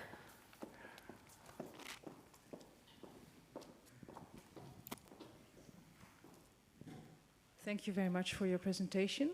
Could you explain once more, at some point you said, when you have chaotic thoughts, when they drop, you have consciousness. Yeah, so that's the idea of Penrose. You remember the coin is in the air. So when it is in the air, it's not one thing or another thing, it's both things at the same time. So his idea is that when we are thinking, or we are not even thinking, when things are going through our brain, they are in several states at the same time. But then this is unstable, like being in the air. The coin will fall, and it falls in one of these multiple possibilities, which are superposed, right? And when it falls, one of them is filtered. And when it falls, you get conscious. And then you are aware. It's just face or it is just tail. It's like the falling of the coin. Okay, and how does that correspond with how I, as a normal person, experience consciousness? Yes. So the classical, so if you have something in a quantum state, that is a superposition. In the moment when you make a measure of the system, you measure only one of the possibilities. And this is what we call the collapse of the wave function. The wave function collapses into one of the many possibilities, okay? And this is then classical. This is our classical world. The world we see all around us, As which is we all different perceive. from the quantum world. Exactly. It's different from the quantum world. So consciousness would be becoming classical. It would be, in a way, the bridge from the quantum world in which everything is superposed and it's known of them to becoming one of them.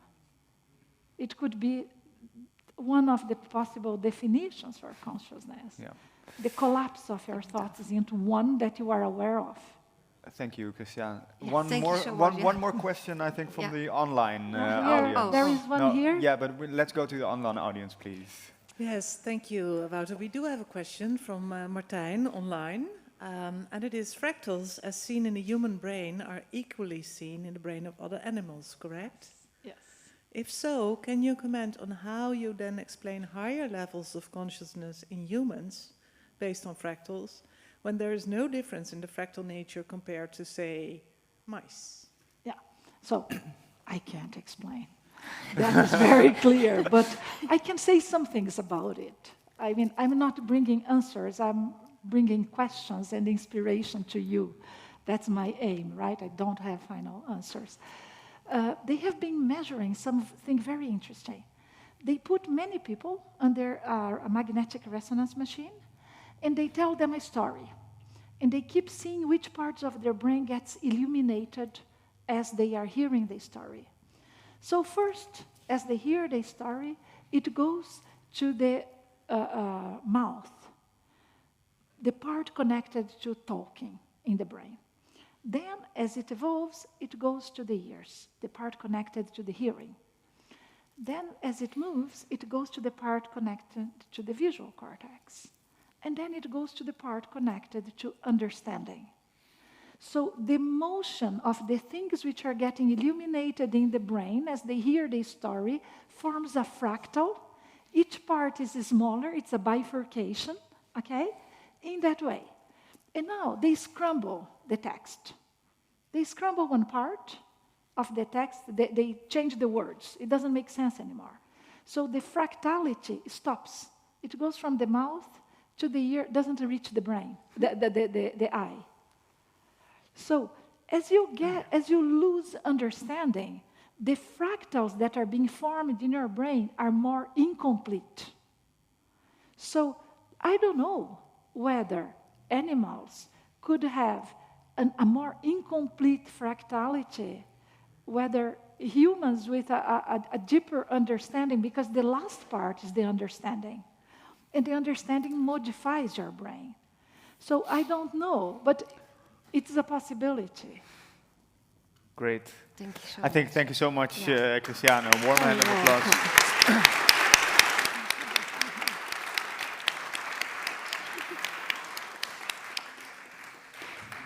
Ik zag jou een paar keer een beetje schuifelen op je stoel ook.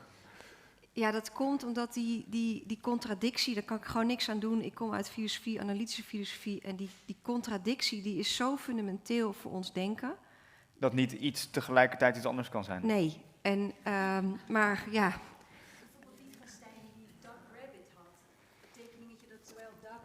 Ja, alleen het is wel... Ja, er komt een opmerking uit de zaal dat er natuurlijk wel van die illusies zijn, zoals... sorry, even uitleggen voor de mensen thuis, hè? Ja, sorry. Zo gaat het in de podcast ook.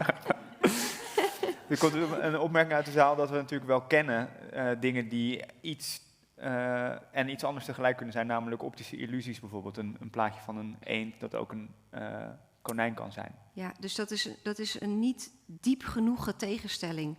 Dus een contradictie is echt... Ja, ik heb het wel eens aan mijn oma proberen uit te leggen. En die begreep dus ook niet wat een contradictie was, omdat het zo belachelijk is, een contradictie.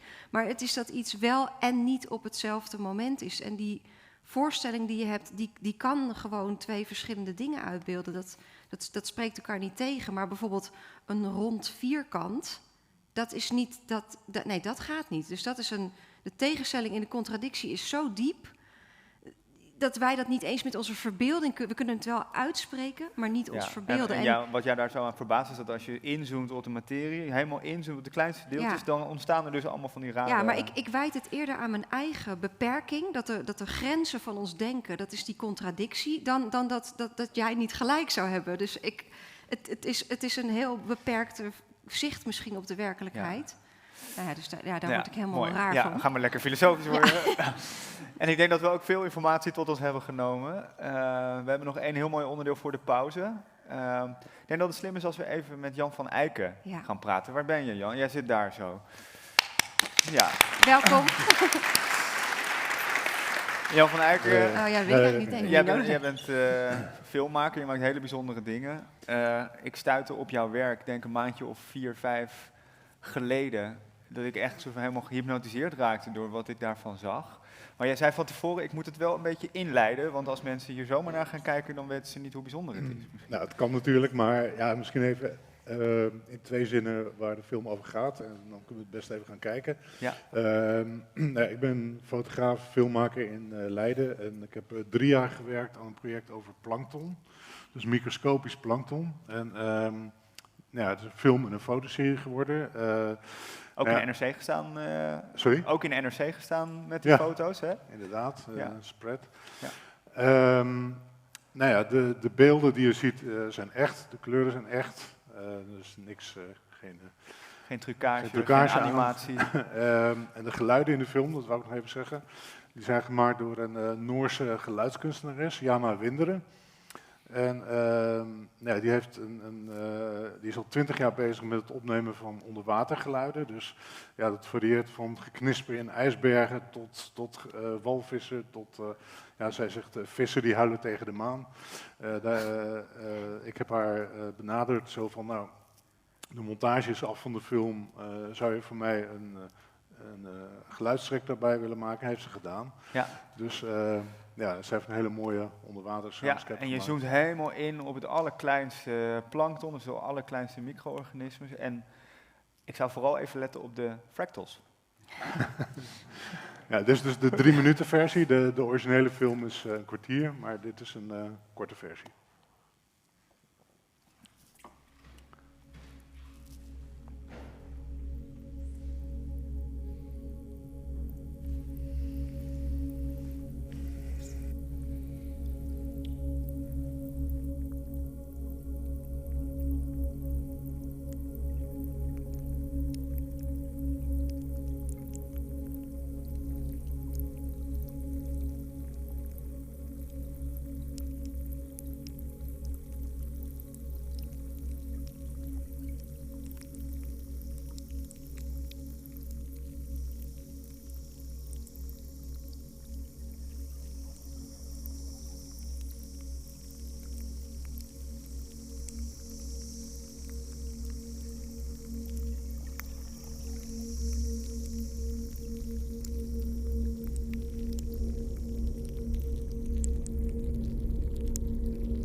Maar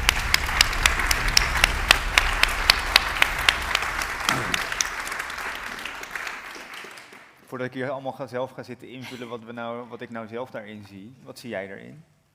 Als je zo inzoomt op die allerkleinste diertjes en plantjes. Nou ja, kijk, wat ik erin zie. Kijk, wat ik vooral zo fascinerend vind, is dat het een volslagen onbekende wereld is. Die gewoon in elke sloot, elke plas, overal zit dit gewoon in aantallen die onvoorstelbaar zijn. Maar ja, het is compleet onzichtbaar voor het blote oog. Je hebt echt microscopen nodig om het zichtbaar te maken. En ja, dat vind ik gewoon heel boeiend. Dat het gewoon een wereld op zich is die gewoon zo dichtbij is, maar die, waar je gewoon compleet aan voorbij gaat. En die best wel lijkt op de hele grote wereld. Want als ik ernaar kijk, zie ik toch ook structuren en patronen die bij mij heel erg overkomen alsof dat sterrenstelsels of planeten of zo zijn. Nou, daar ben ik het wel mee eens. Kijk, met name die beelden in het begin, dat lijken ook net planeten eigenlijk. En ik heb het ook geprobeerd te filmen als een soort onbekend universum, hè, waar je eigenlijk induikt, eigenlijk een soort ruimtereis. Ja. Het kleine in plaats van het. Dus je bent wel een beetje met dat doel ook gaan kijken. Nou ja, dat was wel een idee wat op een gegeven moment ontstond. Ja. Zie jij zelf die fractals en een beetje het thema van deze ochtend, zie je er iets van in terug of vind je dat te ver gezocht? Ik heb er nooit zo naar gekeken. Ik zat er net wel aan te denken inderdaad, met name die diatomeeën, die uit het begin met al die honingraadstructuurtjes. ja, u kunt daar meer over zeggen dan ik, denk ik. Maar, ja, dat doet me wel aan fractals denken, omdat het ook weer zo'n oneindig patroon in feite is, hè, die honingraadjes. Ja, wat ik heel bijzonder vind is dat je hebt eigenlijk geen magie gebruikt, niks gebruikt. En je laat ons heel makkelijk eigenlijk een werkelijkheid zien die voor ons gewoon geen realiteit is. En alleen al dat besef, zeg maar, dat we al die ideeën die we hebben over wie we zijn en wat we zijn, je hoeft maar heel even in te zoomen en het verdwijnt eigenlijk. Heb jij die ervaring ook of is het voor jou toch... Ja, zeker. En wat ik ook interessant vind is, kijk, die organismen zijn er al veel en veel langer dan wij. Kijk, wij zijn natuurlijk zo kort op aarde. En het plankton, dat is al miljoenen jaren. En cyanobacteriën bijvoorbeeld, die hebben zelfs bijgedragen tot de ontwikkeling van zuurstof. Ja, zonder hun zouden we er niet eens zijn. En überhaupt, weet je wel, hoe meer je erover hoort en leest, je hebt natuurlijk 2 soorten plankton, plantaardig en dierlijk plankton. Ja, de plantaardige plankton, dat blijkt dus voor de helft van alle zuurstof op aarde te zorgen. Ja. Ik vind het onvoorstelbaar. Ja. En ja, dat staat ook, het zooplankton staat aan de basis van de hele voedselketen. Dus het is gewoon zo verschrikkelijk essentieel. En het wordt ook aan alle kanten bedreigd door de opwarming van de aarde en de verzuring van de oceanen enzovoort. Dus ja, ik vind wel dat het een beetje onderbelicht is. Ja, dat probeer je ook te doen met je werk, is dat daar weer een beetje de camera op te richten, letterlijk, en het in ons blikveld te brengen. Waar als mensen deze film wat langer willen zien, tot zich willen nemen, waar moeten ze dan terecht? Nou, op het moment draait hij in de Lakenhal, Museum de Lakenhal in Leiden. Daar kun je hem heel mooi groot zien nog, tot 11 mei, dus niet zo lang meer.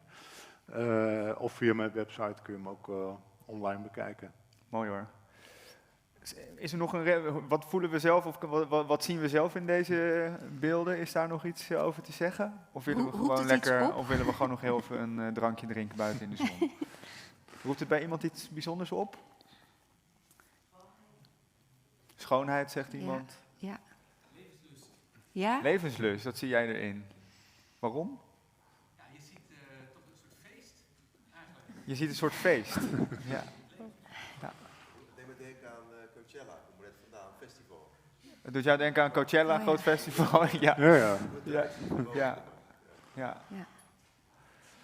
Nou, soms is de beweging als de strandbeest. Het beroemde strandbeest van...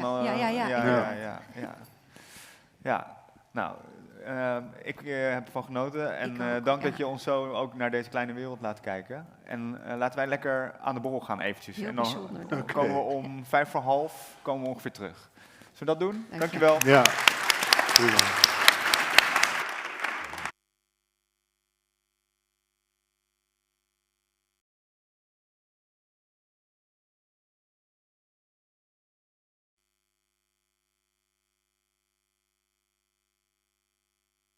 Oké, daar zijn we weer. Welkom terug. Ik hoop dat jullie een beetje, het stof dat toch weer een beetje neergedwarreld is, zodat we het nu weer kunnen laten opwaaien. Ja, en na de kwantumfysica en de bewustzijnsfilosofie gaan we steken de oceaan over. Toch? We gaan even in de inheemse wijsheid of kennis of inzichten duiken over die relatie met de natuur. Daar hebben we het natuurlijk toch een beetje de hele dag over vandaag. En waarom is het voor jou interessant om daarnaar te luisteren? Ik vind het trouwens leuk dat jij mij altijd vragen stelt. Wacht maar. Ja, ik denk dat die inheemse culturen, die lijken veel meer in overeenstemming te leven met wat wij nu wetenschappelijk goed kunnen onderbouwen. Namelijk dat we één geheel zijn en dat we maar beter in contact met die natuur kunnen leven en in balans. Terwijl wat wij hier in het Westen doen echt het tegenovergestelde is. Ondanks dat we al die goede argumenten en rapporten hebben over dat het zo langer niet gaat. Dus ja, wat mij betreft hoop ik dat wij iets gaan... Wat er wel oppassen is, denk ik altijd met dit gedachtegoed, is dat er een soort van valse romantiek overheen hangt. Dat gaan we proberen niet te doen. We gaan proberen gewoon open te luisteren naar Chief Phil Lane. Chief Phil, dat moest ik even opschrijven natuurlijk. Hij is een enrolled member of de Ihanktonwan, Dakota en Chickasaw Nations. Dat zijn grote Native American volkeren. Chief Phil heeft de afgelopen decennia op heel veel podia gesproken.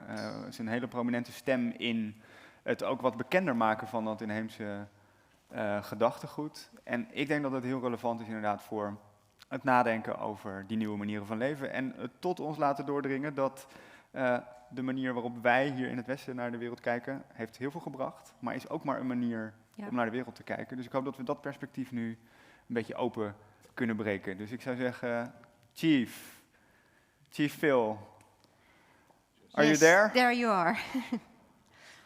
Misschien moeten we een applaus geven. Ja.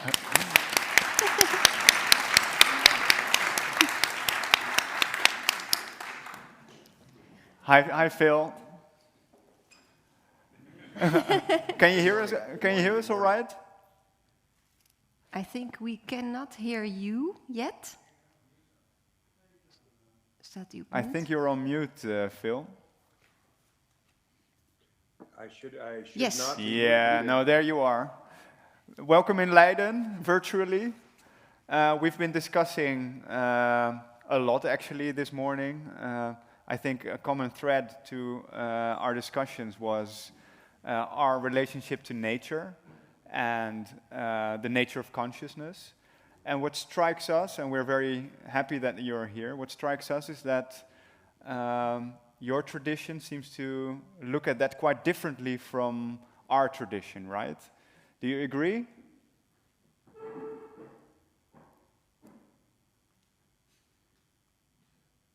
Kan hij ons horen? Ja. Do you agree, Phil? And what is Oh, the... yes. Well, I would ask this, if I may. Yeah. I'd like to begin with a prayer. This is the way we always begin.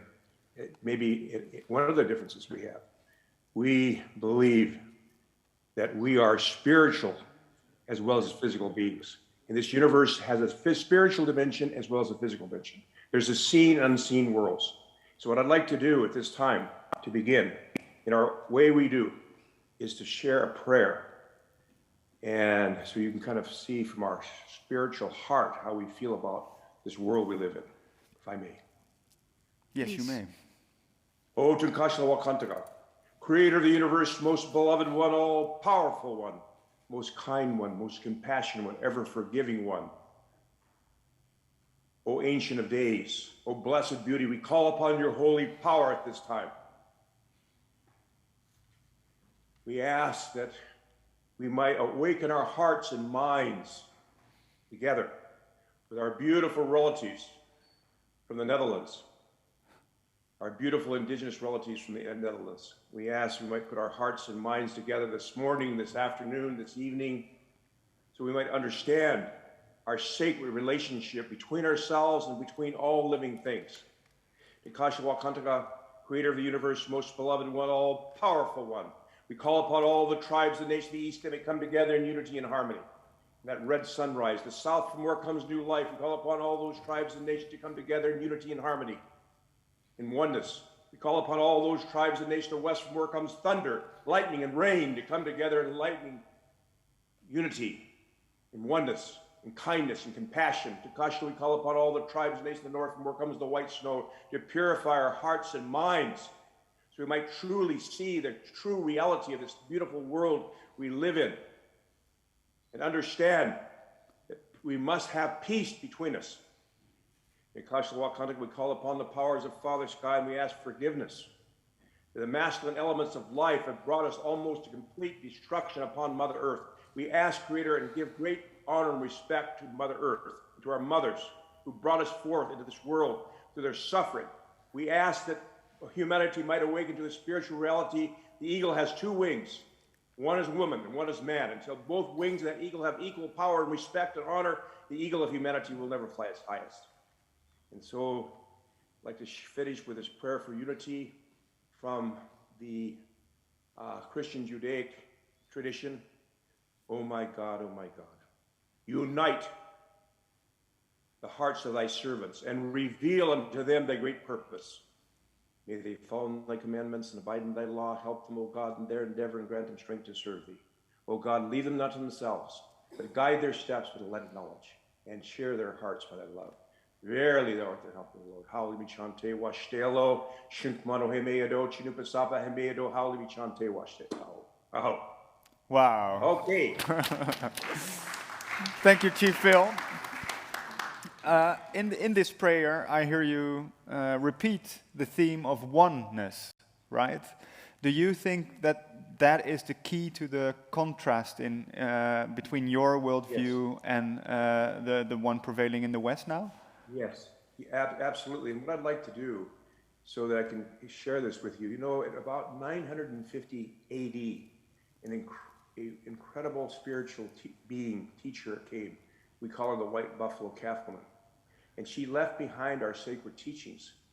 One of the songs she left behind really does, I believe, demonstrate how all the ontological levels of creation are one. And it has to do with what we call our sacred pipe. Yep. What does that mean? What is that telling us? Because just like we all have within our culture certain symbols that reflect certain spiritual realities, so do we. So I'm going to sing this song, which will get into this thing of interconnectedness. And the song goes like this. It says, Wayankie. Wayankie is a term. It means behold this. It calls upon the universe, calls upon the creator. Behold this. So when we're using this particular song or a series of other songs, we're preparing our sacred pipes for a prayer. And so what it says, Wayankie says, behold this. Chinupa Hile Wakaye Lo. Chinupa means the sacred pipe. It means the sacred pipe. And Chinupa Kile Wakaye Lo, it says this pipe, it is sacred of sacred. But what it's saying is the bowl represents the mineral people, this ontological level of creation. It has a spirit and power of cohesion or unity. That's the foundation of this interrelationship. So the mineral people, water, earth. Then, of course, you have the plant people. The plant people. They're there. Yeah. So we'll pray about the plant people. And then, of course, in all our pipes, both symbolically and many times we have eagle feathers with them or other sacred things, represent the animal people. So what's it saying? It says the mineral people have the power of cohesion or unity. And really, if you think about it, that mineral people, we call them, because we relate to them as alive, because we see the universe as alive. That's the foundation, if you think about it, the water, the calcium. Then, of course, we have the spirit of growth like the plant people, and that level, ontological level of creation. But also we have begin to see this relationship we have where our relatives, the plants, breathe out oxygen and breathe in carbon dioxide. Of course, we breathe in oxygen and breathe out carbon dioxide. So we have this symbiotic relationship. Yeah. And then, of course, we have the animal people represented here. In this particular, my family, the turtle. Yeah, so you have the mineral people, you have the plant people, so and you have the animal people that are all interconnected, that are all interdependent. They're all related. This is so a then world. So finally, the song, if you look at it, when you put it together, you put the pipe together like this, there's the human being. So you might say, here's the mouth. That's it. The mouth and the. So when we put it together, that's the human being. So when we pray with the pipe, it's like offering to the Creator this interrelated universe, who we are, mineral, plant, animal, human. Yeah. All related. What's So that's just what this song says. I'm going to sing this song so you can see. It's a foundation song of our White Buffalo Calf Woman that describes to us how everything in this universe is related to everything else. So the basic concept, before I sing the song, of our understanding is the prior unity and oneness of our human family and all life. And the hurt of one is the hurt of all. And the upliftment, the restoration, the healing of one is a healing, restoration, and upliftment of all. So that's what this song says. It's the foundation of our understanding. Everything is related to Can I everything ask you a else. question? So I'll sing that song and then... Can I ask a question? Chief, Phil, there's a question here for you. And this is a song Doe maar. Okay. Nee, hij shares gaat with dus us niet zien. the interrelatedness of all things in this universe.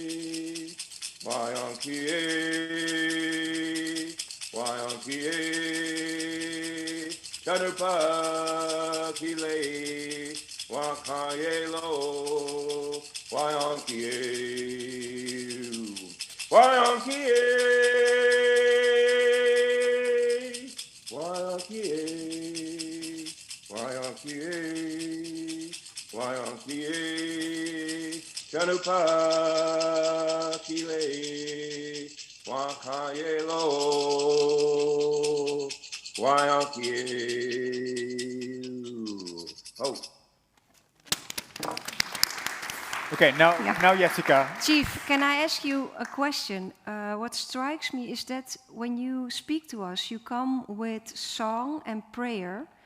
And when we here in the West try to construct our relationship with nature, we always take the road of arguments. So how do you see the role of arguments versus the role of tradition and symbols in connecting to nature? You know, I'm having a really difficult time hearing the questions for some reason. Shall I try it again? Yeah, could you get close to the speaker so I could hear the question? Because I'm kind of hearing it to the audience, but I can't really hear it fully clearly. Okay. I will speak. We'll work on that, Phil. Thank you for letting us know. Here in the West, when we try to connect to nature, the way we do it now is through arguments and science. And you come here and bring us song and prayer. How do you see the role of symbols and tradition in connecting to nature versus arguments? Yes. From my understanding, our human family communicates with 4 different symbol systems. The first symbol system is how we mediate our experience with the physical world, and that's mathematics in its highest senses, all mathematics. We can describe this physical world of time and space with mathematics. That's science. Between us as human beings, of course, we communicate with spoken and unspoken language. But then, of course, how do we communicate with the unknown world? How do we bring into it the unseen world? That's through the arts, the living arts. The living arts, whether it be music, whether it be dance, whether it be art, and of course, when you take all of those together and combine them in living ceremony, that's how we connect to the unknown world or the spiritual world, is through the arts. When you see, you know, when I was 18, I had a great opportunity to hitchhike from this little community in the western part of North America. It's called Walla Walla. We hitched 3,500 miles. We're 18 years old. We hitchhiked across to New York. We caught a freighter, got a free ride in a freighter, went across Europe, and then in 1963, I guess it was about March, I arrived in Amsterdam. And as I look back, you know, I could see the great connection that the Dutch people had with the land. Because when I arrived, I enjoyed it so much. And this wasn't some kind of show going on. I mean, this was real. People had their wooden shoes. They were out there dressed in their traditional clothing and so forth and so on. Symbol was very much alive. So there's the symbols of the arts. And then within us, how do we mediate experience within our own being? Through dreams. So these are various symbol systems. Now, it's very important, I think, as we put this together and move forward, to understand that language it plays a huge role in this, how we see the world.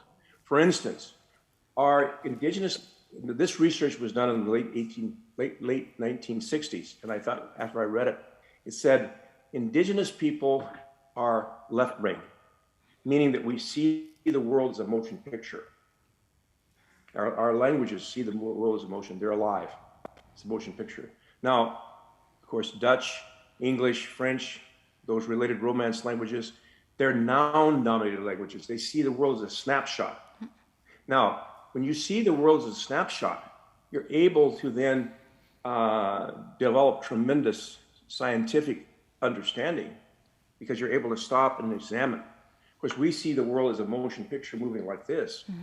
Now, when I heard this, because they did studies with indigenous children, and they did see the world as a moving, living being, very different language. And then on the other hand, I said, yes, English is primarily noun-based, not verb-based. And so I got to thinking about it, and I said to myself, I don't want to be a half-wit. I want it all.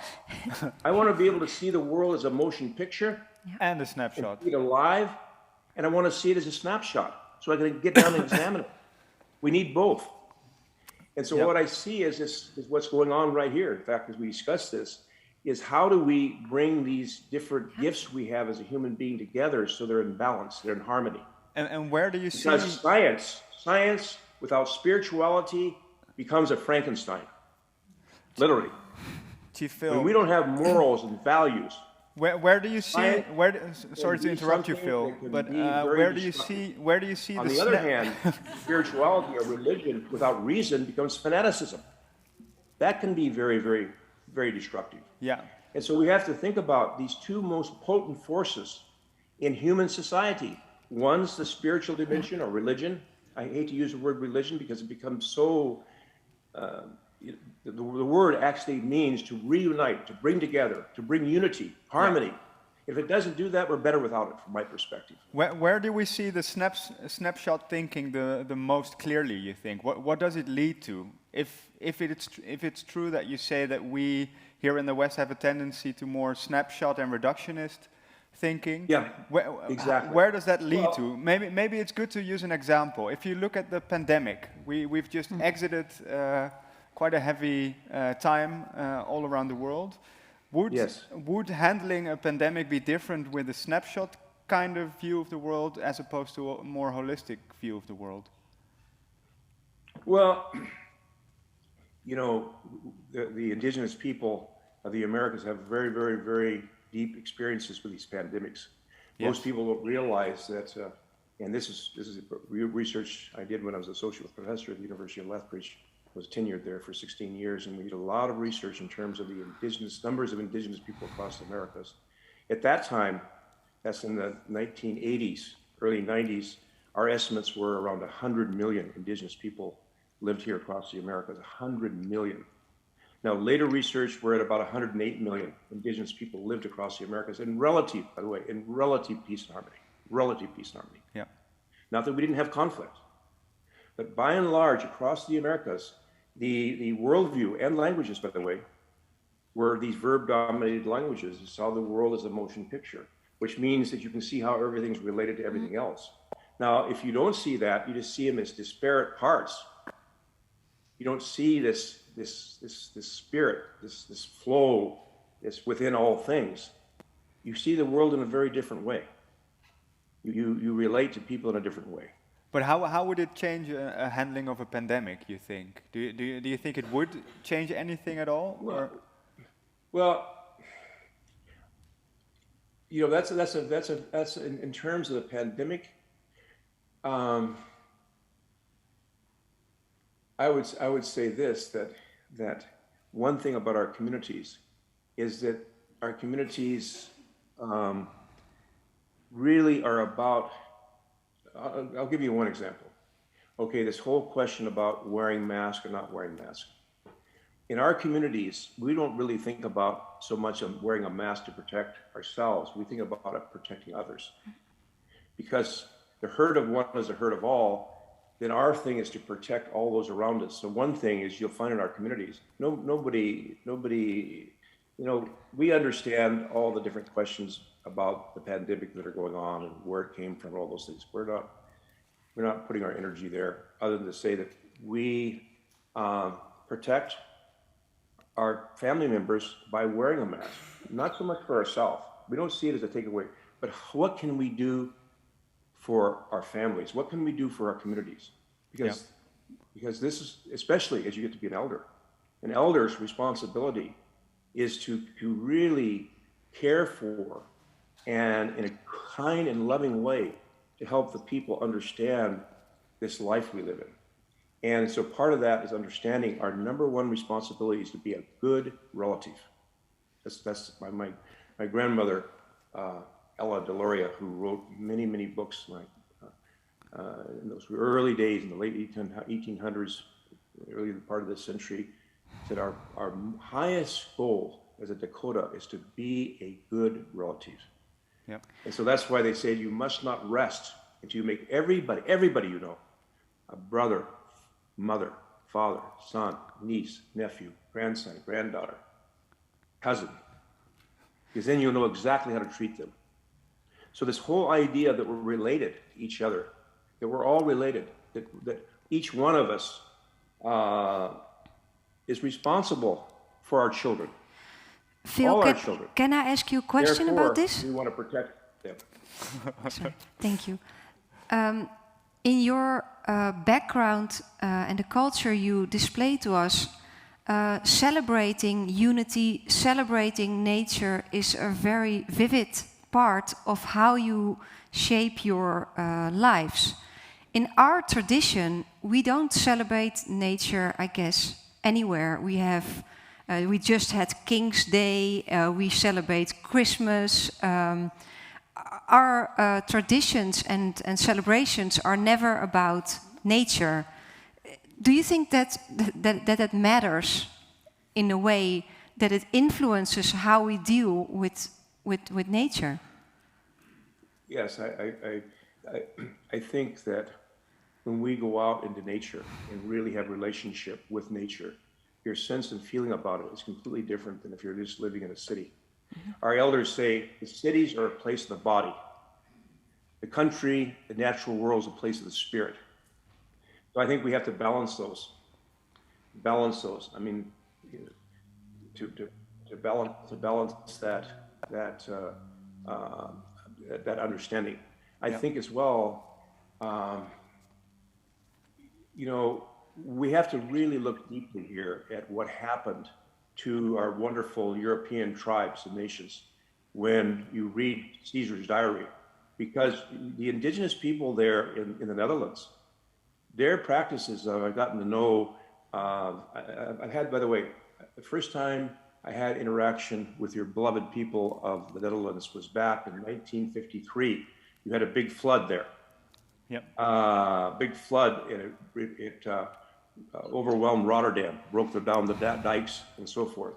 And here's an example, personal example of how our culture looks at things. Now, we began, by the way, clear back in the 1880s, 1890s, after we sighted treaties, we began sharing. We had a fund, we sent monies to the Chinese relatives because we knew they were hungry. But what happened was, when that flood happened, my father brought it to me, said, "Son, look at this. Can you imagine there's a boy over in Rotterdam that has no toys, that has nothing." And so he was developing in me this compassion for other members of our human family. So I got my toys, different toys I didn't know. He said, "You better put a good one in there too. You can't give something unless it means something to you." I mean, to give nothing means nothing. So he got me to get some of my best toys. He put them in a box. He put a note on there, "Please have this go to a young boy about my age." I think it was about 8 years old. And sure enough, about 4 months later, a big box came from Rotterdam, from Hans Boekmeyer. And in it, his father had sent some wooden shoes, and he sent a bottle of beer for my dad, and all kinds of different things. And so from that, I had this incredible good feeling about our relatives in the Netherlands.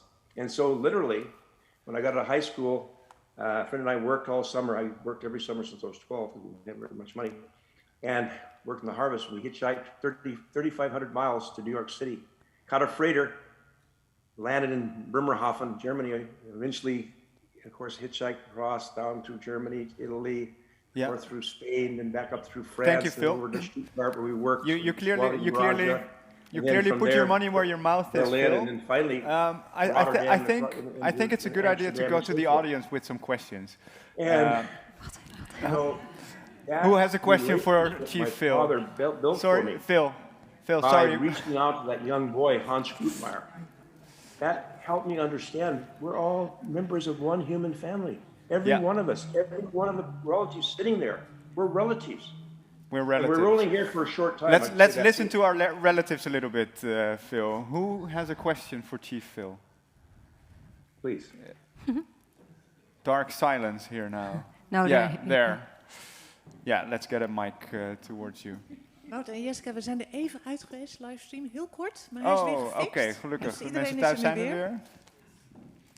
You know, I'm having a really difficult time hearing you from the stage. I don't know if there was a way somehow. Yeah, let's do one question and then we're going to thank you. It's okay. I'll speak slowly. If you could design or one celebration that we should all include in our yearly tradition, what would you suggest to add to the European way of life? Well, one of the things that in fact is unfolding there that we began working on with, by the way, she's a graduate there of your university, Karen Lindemann and Bernhard. And that is, and many others we work with, I've been coming over to the Netherlands, and that is one of the things we call talking circles or sharing circles or healing circles. It's so important that we as members of our human family come together and share our hearts, not just our minds. You know, one elder told me, he said, Dr. Jha, he said, grandson, you're never going to solve the issues before you solely through the intellect. Because the nature of the intellect, the gift of the intellect is that for every problem it solves, it creates 10 more. That's the gift of the intellect. That's what we're training in these incredible intellects in universities. But he said, it's not until you open your heart and the tears flow and you feel with your heart, are you going to dissolve the states of consciousness which your intellect cannot understand. But he said, the longest road in the world is from here to here, from the head to the heart. So when that part's connected, the head and the heart and head are one. So when I speak, I'm not running this through a bunch of intellectual, I'm coming and speaking from my heart directly.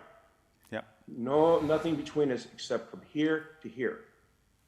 So bringing our heart and our head together so that when we speak directly from our hearts is so important. Yeah, very clear. I think it's a good time for a big hand of applause for Chief Phil.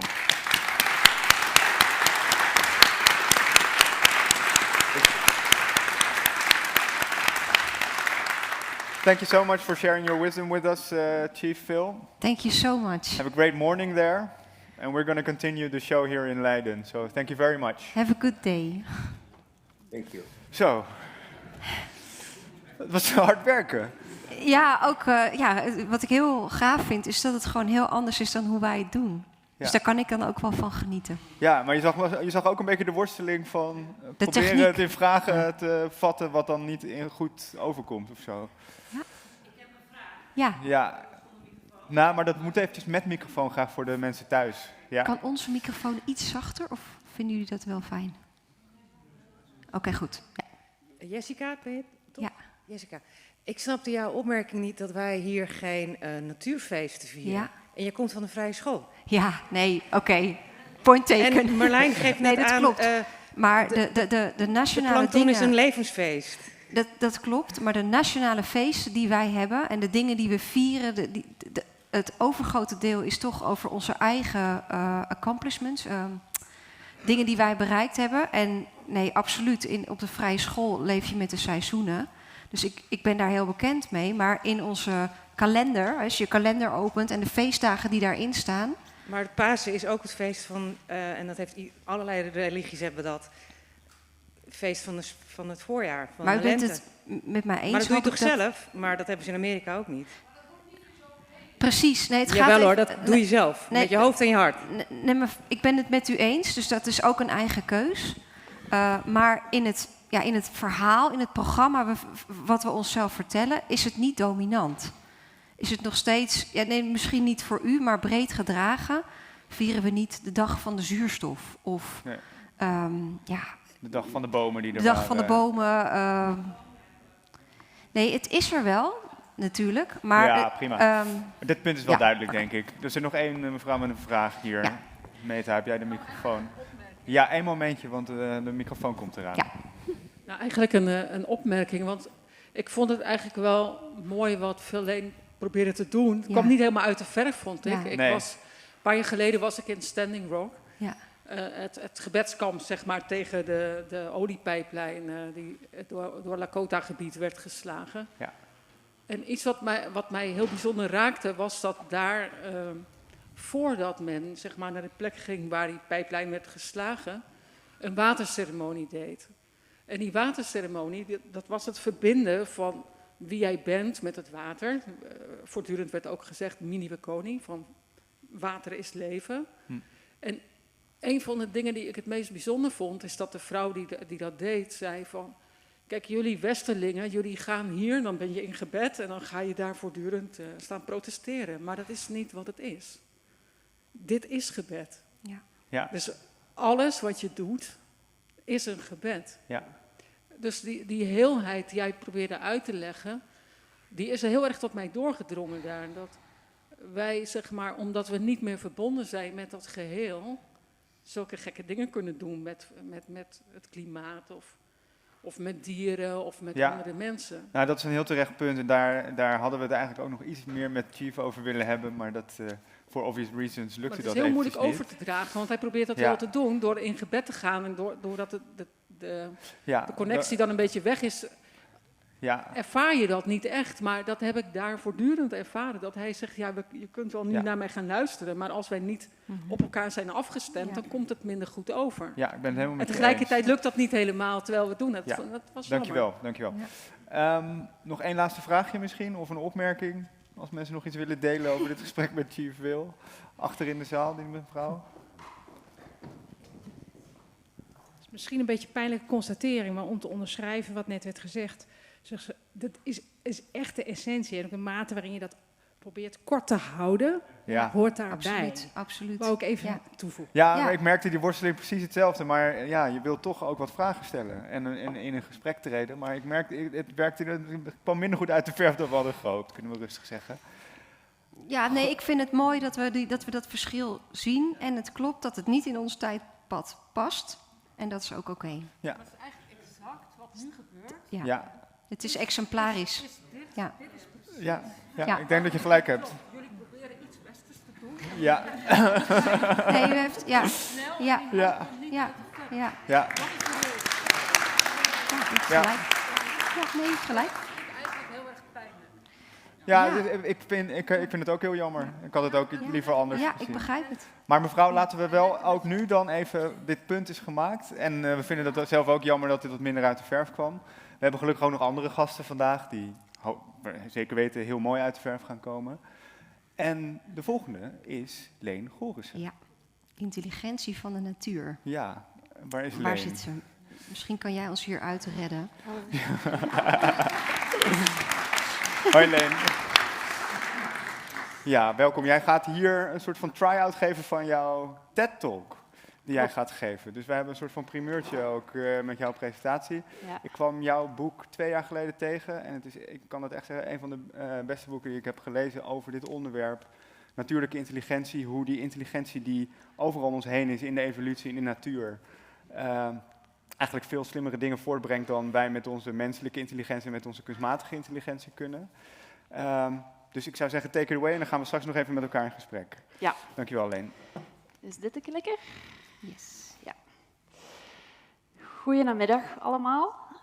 Het is inderdaad een try-out, want vandaag zijn eigenlijk zo de oefensessies van de TEDx, waar ik dus in België niet bij kon zijn. Dus ik ga het hier proberen, maar vergeef me als ik het nog niet helemaal van buiten ken. Af en toe ga ik nog eens even moeten nadenken. Laat me maar meteen beginnen, even zien of de klikker doet, met Joey. This is the shelter dog that we adopted 10 years ago. And Joey taught me an important lesson in humility. You see, for years, Joey sneezed and sneezed upon which our other dog started sneezing as well. And all I did was wonder whether he might be allergic to something in the house. Okay. Until one day, I came across a scientific study that showed that African wild dogs use sneezing as an important communication signal. You see, these wild dogs sneeze as a voting system or quorum to organize activities. If sufficient dogs sneeze, the group changes activity. So sneezing is used to initiate action. Both my face and my brain smiled when the aha moment finally struck. My dog must have thought, my human is really slow when it comes to understanding such a simple communication signal. For years, he came up to me and sneezed just to say, I want to go outside. It's time for our daily hike in nature. And I just didn't get it. I share this story because as humans, we need to reinstall humility. You see, I'm a trained biologist with a PhD in animal communication. Still, it took me years and a study on African wild dogs to finally understand why Joey sneezed at specific times during the day. So the interesting question here is, how did I, someone with all the credentials to be regarded as an expert, take such a long time in understanding such a simple signal? Well, I'll tell you why. Our cognitive, scientific, and agrarian revolutions have disconnected us from the natural world.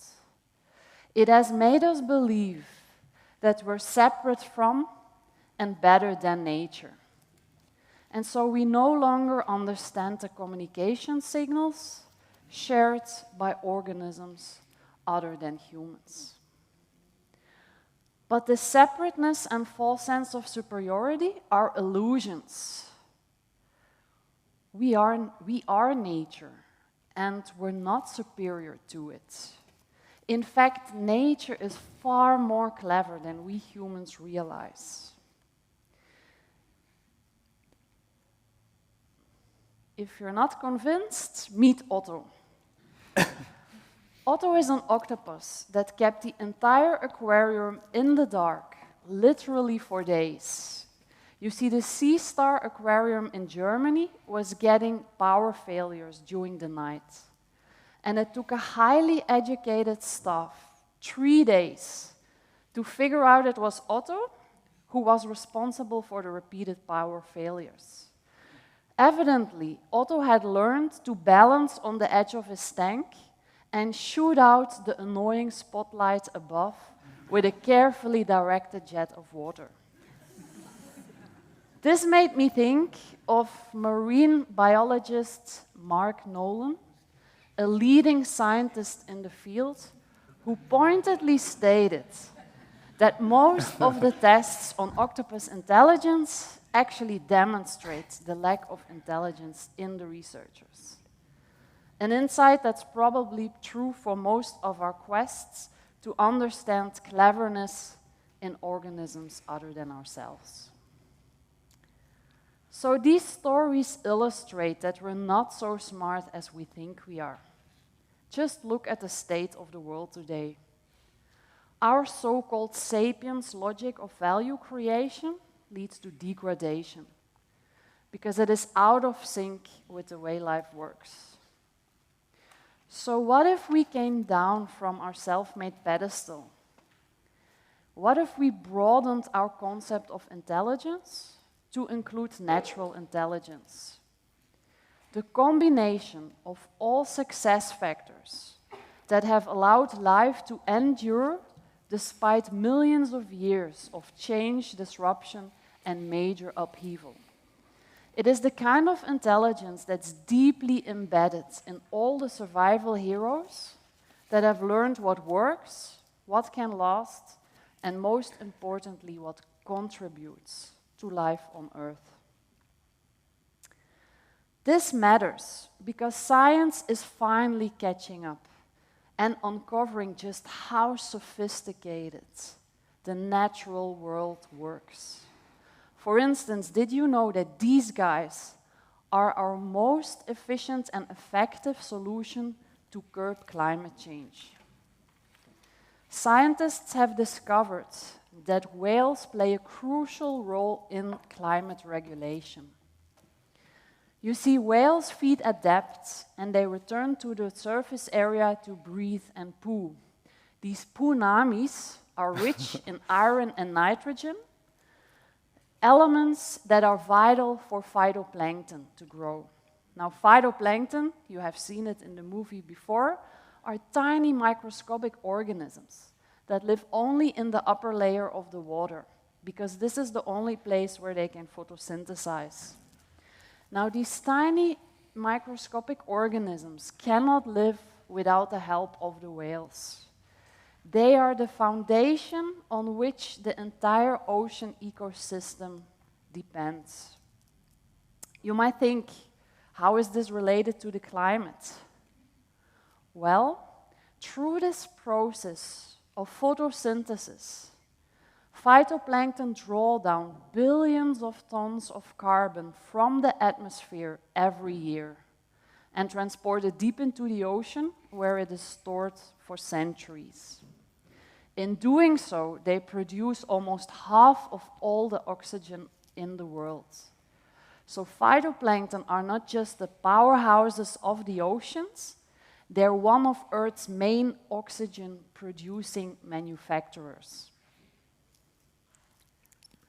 So here's why the whales are so incredibly important. The whales maintain the marine circular economy in a way that sustains Earth's vital processes. In short, the whales cool the climate and give us air to breathe. A recent study from the International Monetary Fund showed that restoring the whale populations to their pre-whaling numbers is the best climate solution we have today. A solution that has worked for millions of years and does not entail risky side effects like man-made technologies do.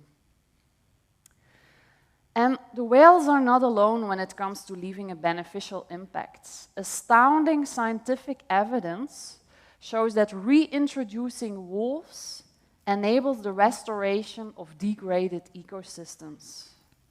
Because although a predator, wolves give much more life than they take, something we have completely forgotten in our education. You see, with their activities, the wolves maintain a whole ecosystem of species, making it richer, stronger, and more resilient for the future. But that is not all the wolves achieve. The wolves impact not only the living ecosystem, they impact the non-living world too. Though small in number, the wolves change the geography of the land by changing the course of the river. So in a way, wolves show us that small changes can cascade into big change in less than a decade. This means actually that this is a really great story of hope. Because what the wolves do is they show us that fundamental transformation is not only possible, it's imminent. And that it does not take generations nor great numbers to radically transform a system. You see, the transition to a healthier and more sustainable world is possible. And it can happen very, very soon if we, just like the wolves, create the right enabling conditions. We can heal every place we touch. And it's not only the big animals that leave impacts on the world, small animals like termites do this too. You see, science shows that termite bioengineering prevents desertification and makes the land more resilient to climate change. These tiny insects with a brain no bigger than a grain of sand store nutrients, moisture, and seeds inside their termite mounds, the high rises of the insect world.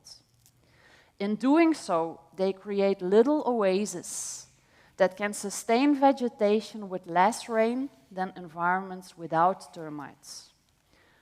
So, in short, termites green the desert. Their life generates more life, just like the whales and the wolves. You might think that these are exceptions, but they are not. Nature holds more superheroes than the Marvel Studios can imagine. Fungi mine rocks. Plankton create clouds. Foxes green the tundra.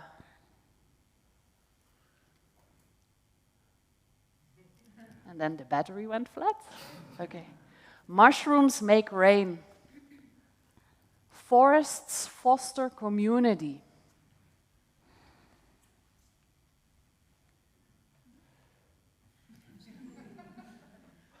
Pumas breed beetles. Mangroves protect coastlines. Beavers hold back wildfires. Whales cool the climate. Wolves restore ecosystems. And termites green the desert. I'm not making this up. There are scientific studies that underpin all of these quotes. Now, what these stories illustrate is that there is an intelligence behind the success of the natural world. Maybe I need to move there. Yeah, or maybe someone behind the desk can help you a little bit with going to the next one. Yeah, but that will be hard. So what these stories illustrate is that there is an intelligence behind the success of the natural world. Oh, that's the wrong way. You see, the life that prevails over millions of years of selection is the life that creates conditions that are conducive to life. Leave it better than you found it. That is the way life works. I call this natural intelligence, or NI, because it represents life's logic behind 3.8 billion years of success on planet Earth. Because life started 3.8 billion years ago, and not a comet, not climate change, not a volcano, nothing could wipe out life. Oh, wait. So, what this actually means is that regeneration is the blueprint of nature for innovation. If you would look at the world through a big history perspective, then you would see that the most basic foundation, the ground rule of life on Earth, is that it creates conditions that are good, that are beneficial for life. Now, here is where it gets really interesting, because when you understand how life works, you will see that sustainability is the byproduct of this process of regenerative value creation.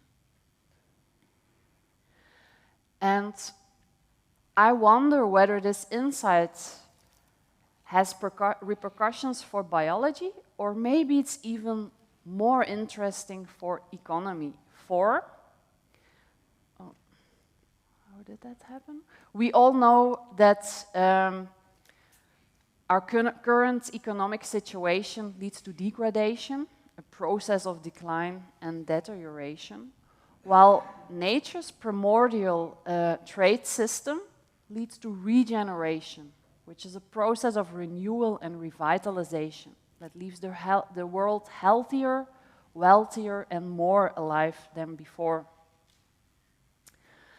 Now, what if this process of regeneration is actually what is needed to reboot our economy?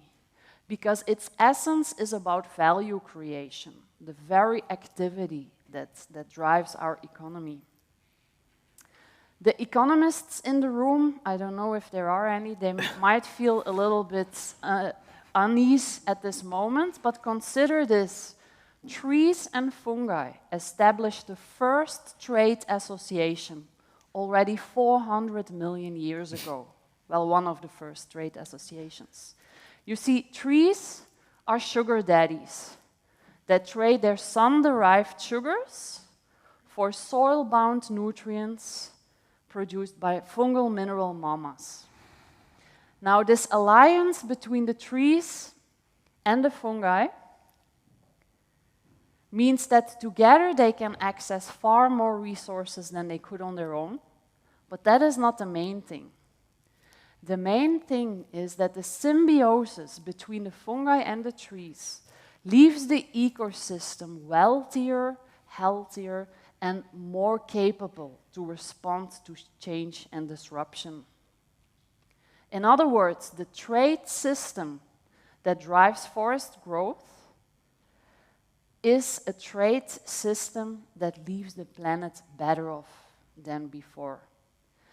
It gives life air to breathe, food to eat, materials to build, and medicine to heal. Even we humans are a product from the forest. It's where we originated. Evidence of this can still be seen in the fact that forests boost our immune system and our health.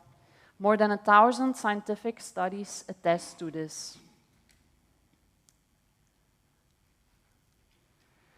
So imagine what we could achieve if we would found our economic logic not on the take, make, waste paradigm of today, but on the life-giving capacity of regeneration. Regenerating environments everywhere we go. This matters because we share the same purpose as the rest of life. Life wants to live. Life wants to stay alive. I don't know what's happening, but let's go back. So I'm almost at the end. This brings me to the importance of essence. We need to go back to the essence of how life works and how we humans, just like the whales, the wolves, and all other survival heroes, can contribute to the continuation and regeneration of life.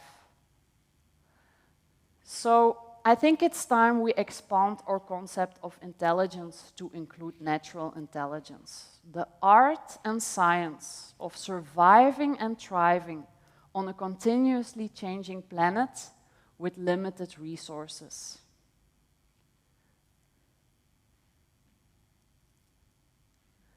So now Joey understands that I know what it means when he sneezes. He's using the sneezing communication signal in other situations.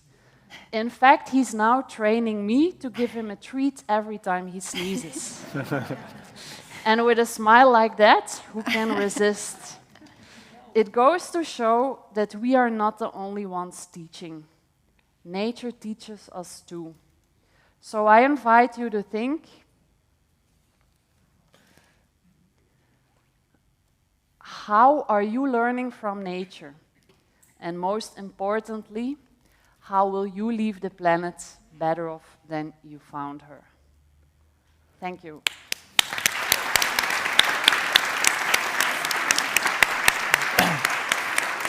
Mooi verhaal, Leen. Sorry voor de technische uitdaging, maar je hebt er heel mooi doorheen gemanoeuvreerd. Het ging een beetje trager, maar ja, ging nou, ook. prima, we hebben de tijd. Wat mij opvalt hieraan sowieso, je hebt het heel veel over regeneratie. Dat is sowieso een beetje het nieuwe duurzaam, lijkt het, qua hip woord over binnen de grens van de planeet blijven.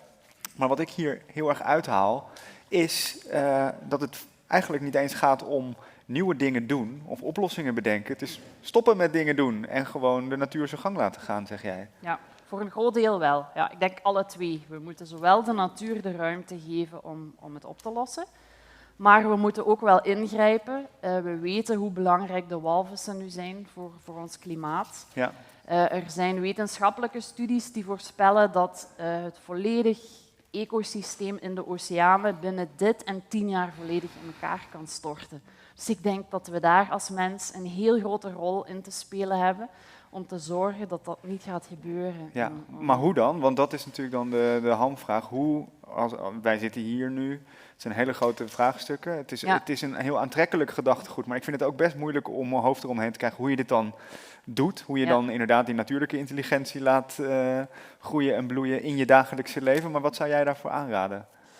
Wel, iets wat jullie wellicht misschien ook al gehoord hebben, is dat heel veel mensen overvalt een gevoel van machteloosheid. Van die problemen zijn zo groot en het is China of het zijn de Russen, het is altijd iemand anders en je bent zelf zo klein en onbeduidend om het op te lossen.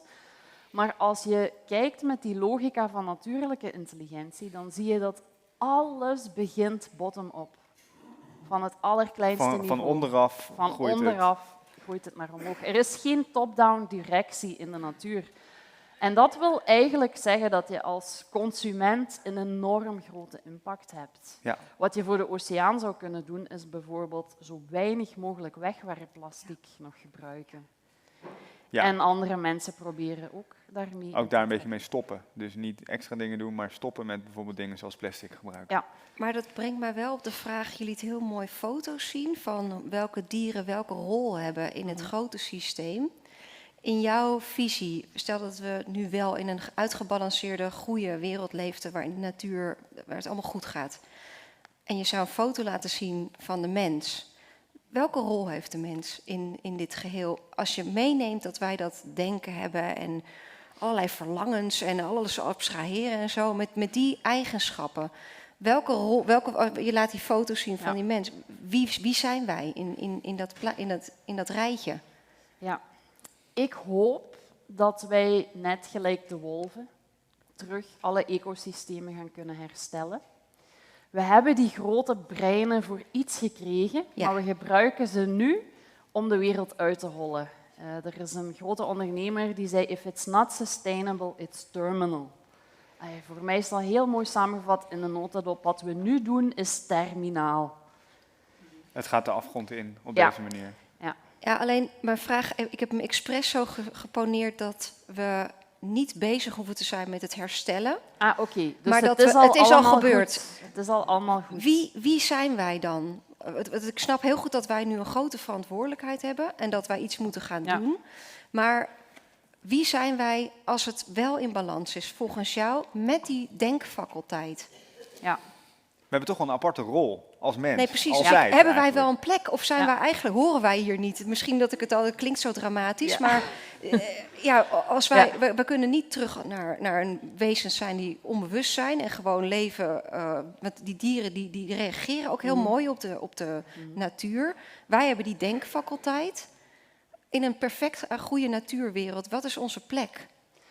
Ik zou zeggen, onze plek of onze rol is om bewustzijn te reproduceren. En misschien zelfs niet alleen op onze planeet, maar naar andere planeten ook. En waar dient dat bewustzijn voor? Dat is een goede vraag. Ik zelf denk dat het heel erg ons reductionistisch denkvermogen is die denkt dat wij de enige zijn die bewust zijn. Ik weet niet hoeveel mensen hebben hier een huisdier in de zaal. En van hoeveel mensen heeft dat huisdier een specifieke persoonlijkheid?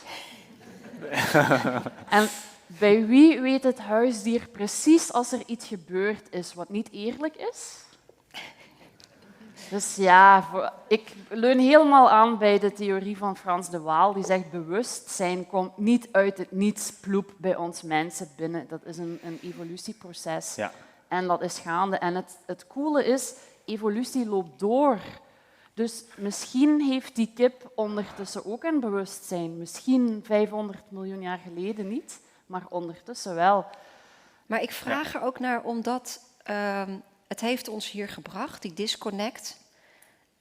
Maar hoe hadden we het dan wel moeten gebruiken? Het is ook hoe je leeft. Dus je leeft op een bepaalde manier en dan maak je daar hebben we schade meegemaakt. Hebben we ons bewustzijn verkeerd gebruikt? We hebben natuurlijk ook zelf een lichaam die intelligentie van de natuur ook letterlijk belichaamt. Ja. Hoe moeten we dat dan wel aanwenden? Wel... Even een klein vraagje tussendoor. Klein vraagje tussendoor, ja. Ik denk, we hebben wel bewustzijn, maar we gebruiken het maar een heel klein percentage van de tijd. Al de rest zijn we gewoon bezig met ademen, met werken, met de dagdagelijkse sleur. Dus ik denk, stap 1 is dat we moeten proberen om ons bewustzijn meer in te zetten. Want heel veel van de problemen die we vandaag zien, komen net omdat mensen die misschien wel bewustzijn hebben, het niet gebruiken. Hoe doe jij het? Hoe leef jij? Hoe probeer jij dit te belichamen? Veel de natuur ingaan. En dan? En de natuur observeren. Ik heb een doctoraat gemaakt op vogeltjes, zang bij vogels. Ik bestudeerde kleine pimpelmeesjes. En het was ook een beetje gelijk Chief Phil Lane zei, als je alleen alles wetenschappelijk beschouwt, dan is zo'n vogeltje een machine. Ja. Maar ik zag bijvoorbeeld, als het broedtijd was, dat die vogeltjes ook echt smaak hadden. Sommigen bouwden hun nestje met alleen witte haren, anderen bouwden een nestje met alleen mos. Je had er die echt kerstversiering ergens gevonden hadden, of fluorescerende kleuren uit iemands trui. En je kon ook zien dat jaar na jaar datzelfde vogeltje diezelfde interior design smaak hield. Toen ben ik als wetenschapper beginnen denken van ja, dit kan ik niet verklaren met pure wetenschap. Er is meer als dat. En ik denk dat wij door de gebouwde omgeving en de rat race waarin we zitten, ons bewustzijn eigenlijk voor een groot deel uitzetten. En we interageren eigenlijk alleen maar met onze eigen soort. Maar als je de natuur in gaat en je gaat eens een half uur bij een boom zitten, dan komen er ook heel veel signalen. Ja. En Dus dat ga is die een natuur manier. in, zeg jij. Ga er zitten, kijk er weer eens een keertje met een opener blik naar. Ja. Er is tijd voor een paar vragen uit de zaal nog en dan gaan we naar het slotgedeelte van de middag toe. Zijn er vragen voor Leen? Daarachter iemand van hand. Nee, dat is degene die de tijd aangeeft. Ah, die geeft de tijd aan. Ja, hier een dame. Ja. Ja, daar is kan een de microfoon nodig. naar het midden? Oh, je hebt zelf al. De tijdman heeft een vraag. Ja, heel goed. Vraag. Yes, so sorry, international here. Yeah. I guess I have a question in regards to the language you're using, because I found the discussion that happened right afterwards very interesting because it kept on asking, so what is the essence of humanity? And I mean, I'm biased, I'm a philosopher, so abstract questions is kind of my thing. So I kind of struggle with keeping it in the, having such a radical new way of looking at the world, but keeping it in language of essences, logic, and larger purposes, and especially kind of in an evolutionary sense, because just playing devil's advocate, you could also argue, well, what if the human nature is to conquer, divide, and kill? Yeah. We don't know, and I think that's what I'm kind of asking. So, why, when we're doing such a radical project, are we thinking our place and the relationality we have to things? Do we keep the same language of essences, end goals, evolution, all of these things? So, do we need new words? Hebben we nieuwe woorden nodig hiervoor? Yes, I totally agree that language is vital for us. We cannot change the world by using the old words and the old concepts. So we do need a new language, and it's something that I struggle with myself as well, because I know I'm a biologist. I've been trained in communication, so you have to tune the signal that you want to send to the receivers or the antenna of the ones that you want to get the message across. So you can change the language, but not too much, because then it just doesn't enter the ones that you want to address. So it's a tricky balance, indeed. Yeah. Thank you. One question from the audience. Die dame daar, ja. En dan switchen we ook weer naar Nederlands, denk ik. Dat is toch het ja. meest natuurlijk. Het is een beetje gek dat heen en weer naar Engels-Nederlands, maar het werkt volgens mij wel. Bedankt voor de prachtige presentatie. Dank u. Heel interessant. Eerst wil ik even zeggen dat ik bang ben dat het nog veel erger is dan nu al geschetst werd. Volgens mij hebben we de samenleving helemaal opgesplitst op leeftijd. En dan is het ook nog zo dat bijvoorbeeld ik eergisteren op LinkedIn las dat een meneer uit Oeganda, die een fantastische docent Engels is, naar Nederland kwam. Die ging hier solliciteren, 500 brieven geschreven, iedere keer afgewezen. Hij had fantastische cijfers, prachtige ervaring. Toen mocht hij een proefles geven en iedereen was meteen verkocht.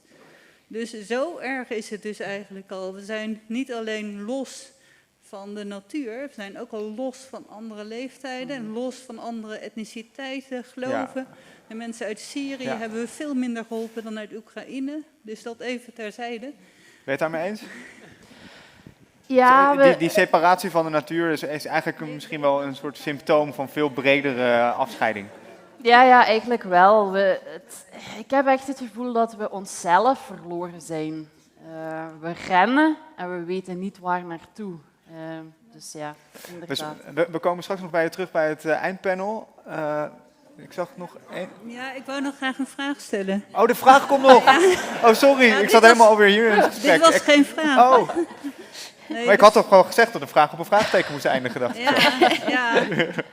Goed, dit was een observatie. Oké. Mijn vraag is, ik hoorde dat als er bomen worden aangeplant, dat vaak helemaal de verkeerde bomen worden aangeplant, die heel slecht zijn voor de biodiversiteit. En toen vroeg ik me af, ja, niet dat ik een stelletje bomen heb klaarstaan hoor, maar wat voor bomen moeten we dan wel aanplanten? Ja, dat is zo een typische menselijke trek. Er is iets mis en we gaan onmiddellijk naar actie. In plaats van even na te denken, oké, we willen bebossen. Welke bomen passen hier? Dus ja, als we nu massaal plantages van monoculturen gaan aanplanten, van eucalyptus bijvoorbeeld, ja, dan brengen we niet zoveel bij. Dus inderdaad, sta even stil bij de plaats waarop je bent en dan vraag aan de natuur, wat komt hier? Want heel vaak brengt de natuur zelf het antwoord. Heel vaak zie je op zwaar gedegradeerde bodems dat daar berken en wilgen verschijnen. Dat zijn pionierbomen. Ja. Die zorgen ervoor dat de nutriënten terug vrijgezet worden en dan pas kunnen andere bomen binnenkomen. Dus misschien moeten we stoppen met het micromanagen van de natuur en ze gewoon de ruimte geven, zodanig dat ze zichzelf kan herstellen. En als we kunnen, gelijk de wolven, de condities scheppen, zodat dat herstel veel sneller kan gaan. Ja, heel bijzonder. Mooi, ja. heel helder. Ik denk dat we een groot applaus sowieso voor Leen.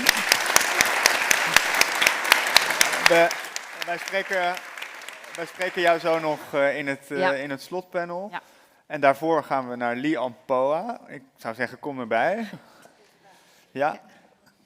En Li An is iemand met wie ik een aantal keer een ontmoeting heb gehad en een interview heb gepubliceerd ook in de NRC over haar ideeën over ecologie, over water, over misschien ook wat verkeerde ideeën die daarover in het Westen en in de manier van denken die wij daarover hebben nu overheersen.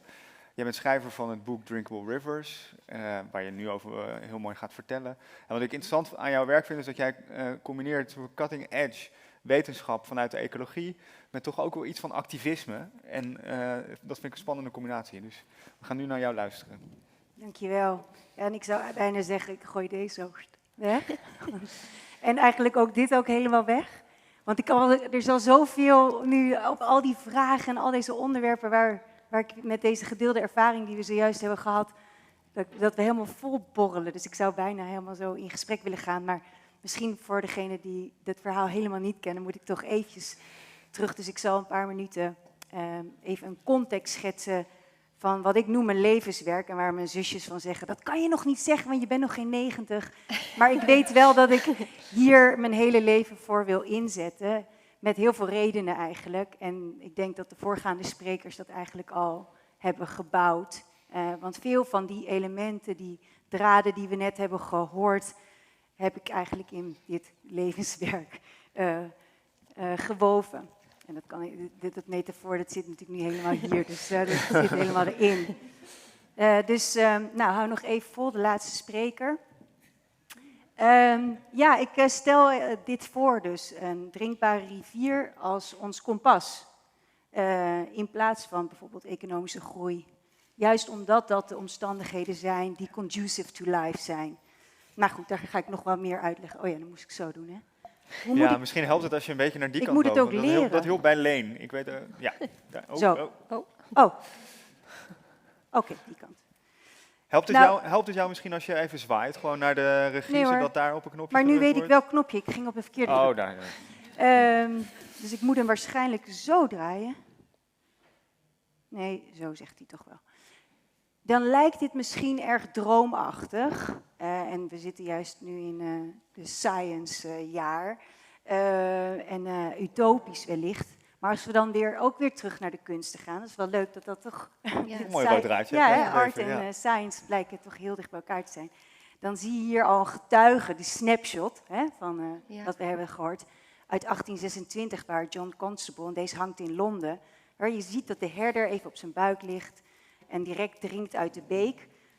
Dus we kunnen ons realiseren dat overal in de wereld, dat het slechts een paar generaties geleden is dat dit de werkelijkheid was.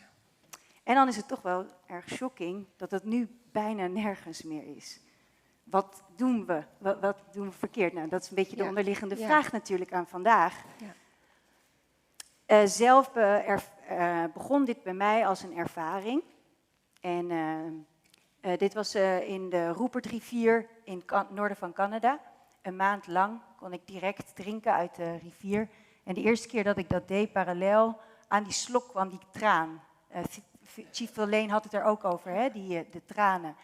En eigenlijk was het een gevoel van schoonheid. En de schoonheid hebben we vandaag ook al zoveel benaderd. Het soort resonantie of zo, van alles trilde zo, van dit klopt. Dit is iets wat onze voorouders allemaal hebben gedaan.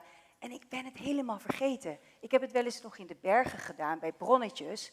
En we doen het natuurlijk met het kraanwater, natuurlijk. Ik besefte dat dit gewoon is. Nou, en dat is natuurlijk dat shifting baseline syndrome, wat de wetenschappers noemen. Dat we eigenlijk gaandeweg dat patronen doorgaan, dingen normaal worden en we vergeten wat de oorspronkelijkheid was. Nou, daarom is het fijn om die natural intelligence weer even een wake-up call. En Chief Phil Lane van die originele culturen ook een wake-up call. Om ons weer terug naar de herinnering te brengen. En dit soort ervaringen helpen dus daar ook aan bij. Dragen aan bij. Nou, ik kwam 3 jaar later terug in dit gebied. En toen kon dat niet meer. Toen dan zag je eigenlijk wat zij in 30 jaar hebben meegemaakt. Wij hebben daar misschien 200 jaar over gedaan. Was in die 30 jaar, dus dat was al wel voordat ik daar was gekomen, hadden ze eerst bosbouw, toen mijnbouw. En in die mijnbouw hebben ze zilvermijnbouw, hebben ze kwik gebruikt. En vervolgens, toen ik dus dit was een protestpedal tegen het bouwen van een megadam, was dus de kwik een probleem geworden. Wat eerst nog in een natuurlijke balans was bij het starten van die bouw van die megadam werd een probleem. Dus ik hield op dat moment 3 jaar later handvast van een van de vrouwen die daar woonde en die ook een kwikvergiftiging had. Ze was ziek door het vis wat ze at. Vis was ook misvormd, ik zag ze allemaal. Vis ging dood en het water was dus niet meer drinkbaar in 3 jaar tijd. Altijd als ik dit verhaal vertel, krijg ik het heel erg dorst. Dus daar moest ik al anticiperen. Ja. Het emotioneert me nog steeds.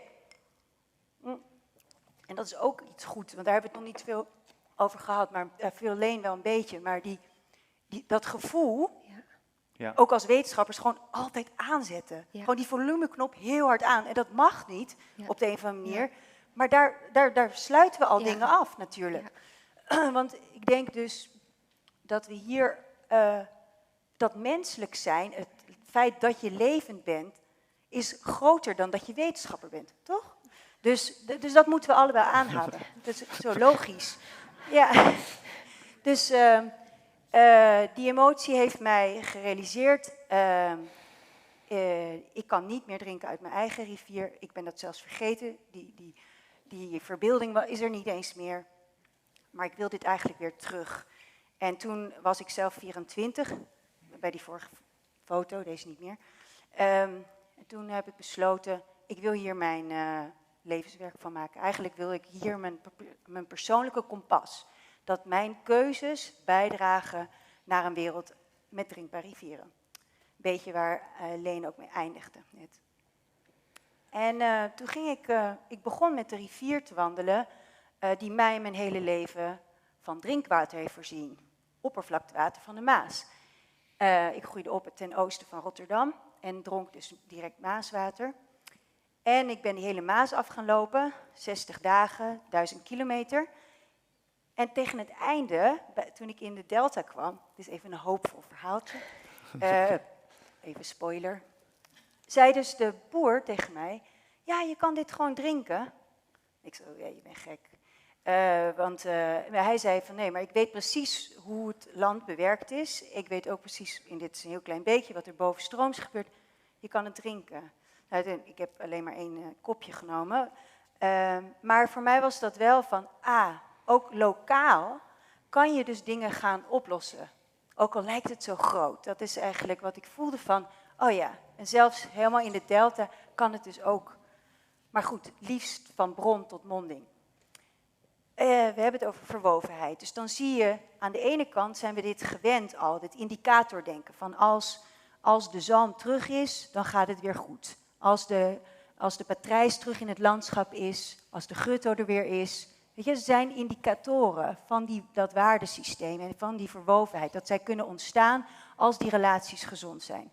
En voor mij is dus het ultieme als dan die rivier drinkbaar zou zijn. Want dan als die drinkbare rivier er is, dan is het voor al dit leven, alle mensen, ook vanuit die sociale inclusie, waar we het net even over hadden, dan heb je ook allemaal toegang tot die commons weer van het water. Nou, en als je dan weer teruggaat naar alle fractals die we vandaag al hebben gezien en patronen, dan is dit dus ook heel mooi ons verbindend patroon. Water, en nu heb ik niet de Sahara-woestijn erbij genomen, maar dat had ik wel kunnen doen. Want dat plaatje is er ook, dus je kan hem vinden. Oh, dat is er net afgevallen, maar iets van Grasshopper Geographer. Hij heeft hier dus in kaart gebracht wat deze structuren van onze stroomgebieden, want daar kijken we naar, overal ter wereld, dus ook in de Sahara-woestijn, zijn. Nou, daar drogen ze op voordat ze de zee bereiken, maar over het algemeen is dit het dus. En ik ben ze rivierfamilies gaan noemen vanaf mijn Maaswandeling. Dus ik ben gaan doorzien, door die ervaring, van ja, water is eigenlijk onze gedeelde bloedband. Nou, en als je dan terugkijkt weer naar die fractals, en gek genoeg, what's in a name, mijn naam Li An, het zijn ook, zo noemen ze het, de Li-patronen vanuit het Chinees. Dit helpt misschien ook jou voor met dat duck rabbit. Dus de Chinezen hebben, vanuit de oorspronkelijke filosofie, hebben Li en Qi. Nou, wie kent Qi? Heeft er wel eens gehoord van Qi? Ik denk niet dat iedereen zijn hand heeft overgestoken. Maar dus iets hoger? Ja, dat weten we bijna allemaal, toch? Dat energie is. Ja. En wie had van Li gehoord? Ja, veel minder. Maar eigenlijk horen ze in die filosofie samen. Dit is dus ook, zoals die munt die zo valt, het heeft beide kanten. Die gelijktijdigheid. En Li is dus energie en Li is de dynamische vorm. Fractals dus. Ja. Zou je kunnen zeggen. Dat is een andere woord ervoor. Ja. Want dit is dus bliksem, hier is een boom. Nou, dit is een fossiel, dus in steen. Dat is de Bangladesh Delta. Dit is een libellenvleugel. En dit is onze skull ook. Dus onze botten. Ja. Dus, nou ja, en we hebben er natuurlijk zoveel gezien al vandaag. Maar het is dus volop. En in ons boek hebben we er dus ook een aantal. Een boekje van David Wade heet hij. Daar heb ik deze vandaan. Ik moet denk ik een beetje sneller, want ik neem een beetje de tijd, merk ik. Dan zit je weer aan tijd. Nee. Ik ben stichting Drinkable Rivers. Ik heb het uiteindelijk in een vorm gegoten eerst. Ik heb er heel lang tegen geschopt. Ik was al heel erg vormloos. Oh, nu ga ik alweer meanderen. 13 jaar zonder huis geleefd. Maar goed, ik heb nu wel ook een stichting. En daar zetten we vooral het verhogen van het bewustzijn, waar Leen het over had, en mensen in actie. Ik denk dat ik die koppeling heel erg wil maken. handelingsperspectief bieden. Want alleen maar bewustzijn verhogen worden we best wel depressief. Dus laten we dat niet alleen doen, we gewoon koppelen aan die actie. Maar ik denk wel die actie, dus mijn vraag op die laatste vragen, zou zijn ook, onze rol kan misschien wel waardering zijn.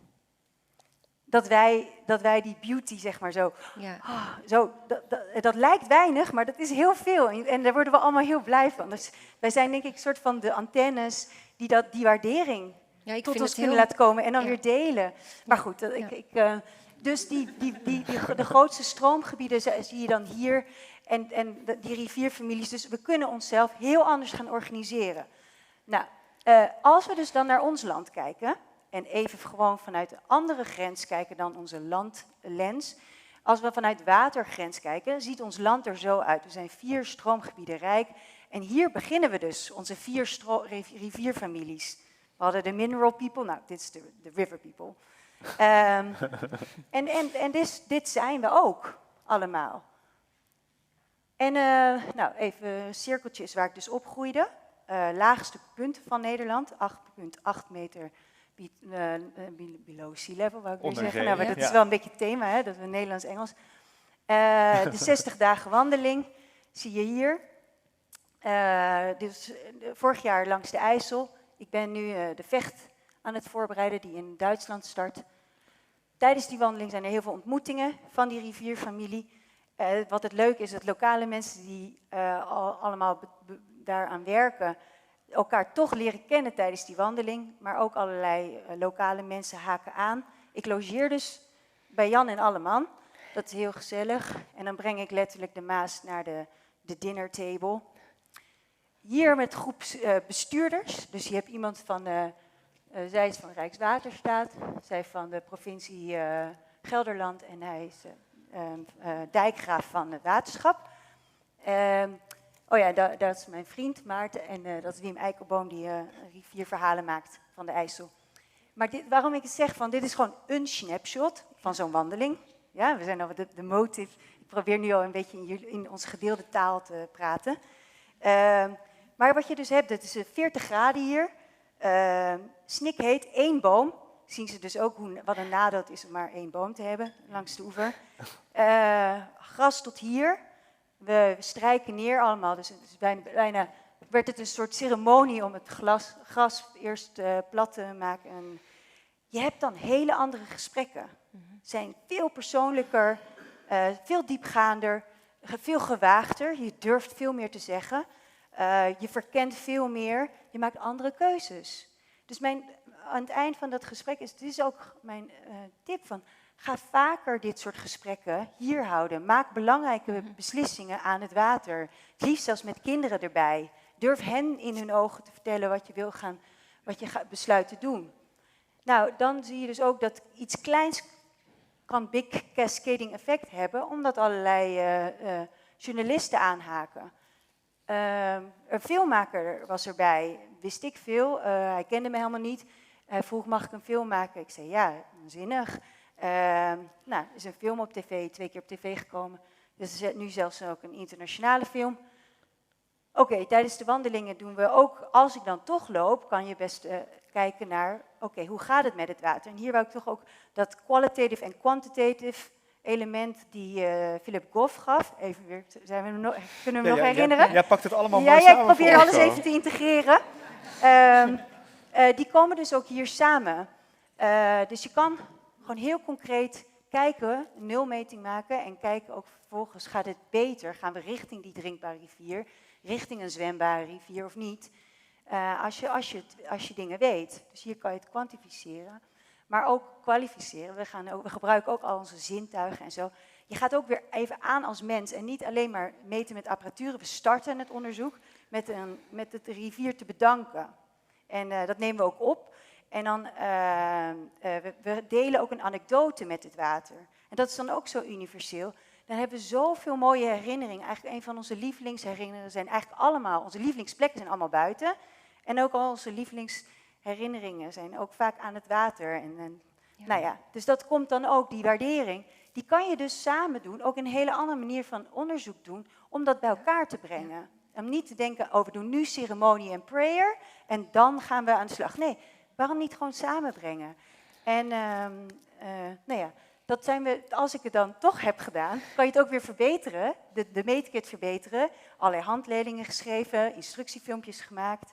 Hebben een hele community nu aan 40 organisaties. Die weer met hun vrijwilligers. Dus die blauwe stipjes zijn mijn wandeling. Nou, die blijf ik doen. Dus je zal af en toe van die slangen door die database zien. Dat ben ik dan wandelend. Maar iedereen doet het op zijn eigen manier, met zijn eigen redenen. Kijken we samen naar het water. En het heeft een heel spectrum weer aan zowel educatie en bewustzijn verhogen. Maar voor de activisten, die kunnen ook allerlei hardcore data gaan verzamelen voordat de uitbreiding van de haven was en daarna. Of bovenstrooms van de industrieterrein of benedenstrooms. Nou.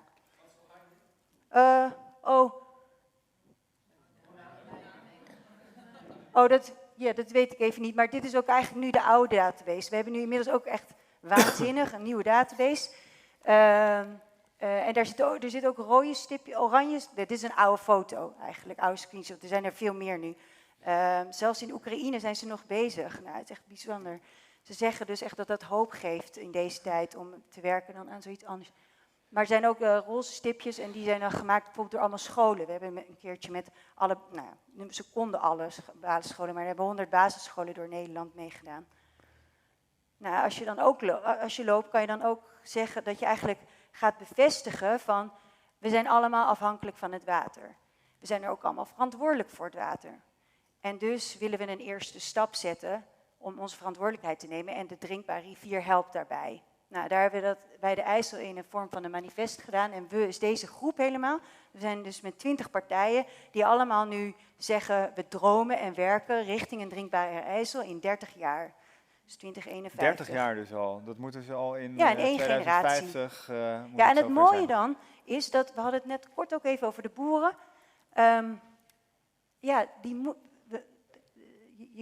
We kunnen niet zonder de boeren. Nee, die moeten wel en we kunnen ze allemaal niet wegkopen. Maar hoe neem je de boeren mee? Zijn hier boeren? Nee, verwacht het niet is ook zoveel. een science day, hè? Dus gisteren ook was een hele groep met allemaal scientists. Maar ik vroeg aan hen van, hoe vaak spreken jullie met boeren? Ja, dat is een beetje te open vraag nu, dat kan ik niet vragen aan jullie, stellen aan jullie. Maar dat contact is zo belangrijk. Ja. En in hun belevingswereld te kruipen.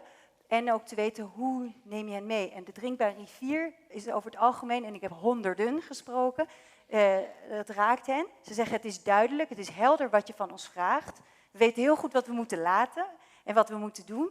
Je geeft ons ook tijd om onze aanpassingen en investeringen te doen. Ja. Nou ja, dat is dus belangrijk om dat draagvlak groot te maken. Steeds groter maken. Dus zo ziet het er ongeveer uit. Dit wordt dan lokaal georganiseerd. Langs de Maas hebben we een declaratie geformuleerd. Zelfde lijn, we zijn allemaal van afhankelijk, verantwoordelijk en we zetten onze eigen stappen bij. En dit hebben we dan een Mayors for a Drinkable Meus. Nou, heel proces om zo'n Engelse naam met onder de Fransen te krijgen, maar hebben we. Ja. En eigenlijk, ze zeggen hem zelf nu ook in het verven. En we werken dus echt als een rivierfamilie samen nu, met de Coalition of the Willing. Weet je, we gaan niemand forceren. Maar eerst waren deze trekkerburgemeesters uit Charleville-Mézières, Namur en Land van Kuik. Maar wat je al zag, deze is getekend door Abu Talib, maar dat is ook al een spoiler. Want ik begon dus, dit is in Frankrijk, de eerste keer dat we bij elkaar kwamen, ik ben bijna klaar. Prima. En met een handje vol zijn we. Dan komen er opeens grote erbij. Toevallig was het tegelijkertijd dat ons boek uitkwam, dus die heeft hij in ieder geval gekregen. Ik hoop dat hij hem gaat lezen. Hij was in ieder geval razend enthousiast over water aan het vertellen. Want iedereen erkent dat water zo onze levenslijn is. Dat is echt mooi. En dan opeens in Namen waren we afgelopen jaar. En dan zit je met 40. En nu in juni komen we weer bij elkaar. En ik ben benieuwd. Dus je ziet dat die Fibonacci-reeks belichamen wij ook gewoon. Dus hier op het stroomgebied van de Maas. Nog een keer op een andere manier. Een beetje een zeepaardje. Dus dat is het idee van... We zijn nu gewend in de krant lezen met het nieuws, maar hoe kan je het stroomgebied lezen en op de hoogte blijven van elkaar, vooral van de dingen die we dus laten. Dat zijn ook echt acties en die we stoppen. En hoe we onze aanpassingen maken en dat van elkaar kunnen leren. Dan gaat het heel snel om, binnen no time kunnen we in allerlei rivieren weer zwemmen. Nou, dan wou ik dus even zoomen naar ons hier. Want niet voor niks zitten we in het pesthuis in Leiden. Rijnstroomgebied. En wat kan het hier betekenen? Dat zijn een paar dingen die ik... Is er iemand van de gemeente Leiden? Nee? Oh, nou ja... Fijn dat we op bezoek mochten zijn allemaal. Dan is deze relevanter. Want wie zijn er wel van de wetenschappelijke community? Oh, ook niet zoveel. Oh, nee. Ik ben eigenlijk best wel benieuwd wie jullie allemaal zijn. Mensen zijn een beetje verlegen geworden inmiddels. Ja. Nou oké. Ik denk dat dit wel dan even een soort samenvatting... Wat ik denk voor... Ja, jullie zijn dan even de wetenschappers. Even, toch? Kunnen we even zo zeggen. Of al die mensen daar online. Maar ik denk dat we een grote verantwoordelijkheid allemaal hebben... om dingen simpel te maken. Ja. Zodat we dat grote draagvlak kunnen creëren. Zo simpel als drinkbare rivieren. Kinderen begrijpen het, maar ook een bestuurder begrijpt het. Is er soms ook bang voor. Dat we weer tot de verbeelding kunnen spreken. Dat we zowel poëtisch kunnen zijn als dat het concreet en meetbaar is. En dat het dus ook gebaseerd is, geworteld is vanuit plekken. En in mijn geval dus vanuit stroomgebieden.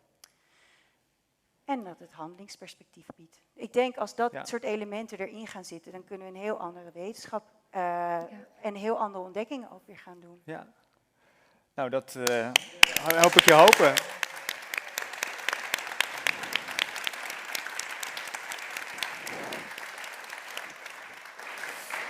Er roept ook wel vragen op van, hoe kan een rivier überhaupt drinkbaar worden? Denken wij hier normaal gesproken een beetje te verkeerd over wat schoon is en gezond is misschien? Denk jij? Ja, nou je hebt daar een heel leuk artikel over geschreven ook. Met jou erbij. Ja. Met dus jou ik zou zeggen, lees dat ook. Maar verkeerd...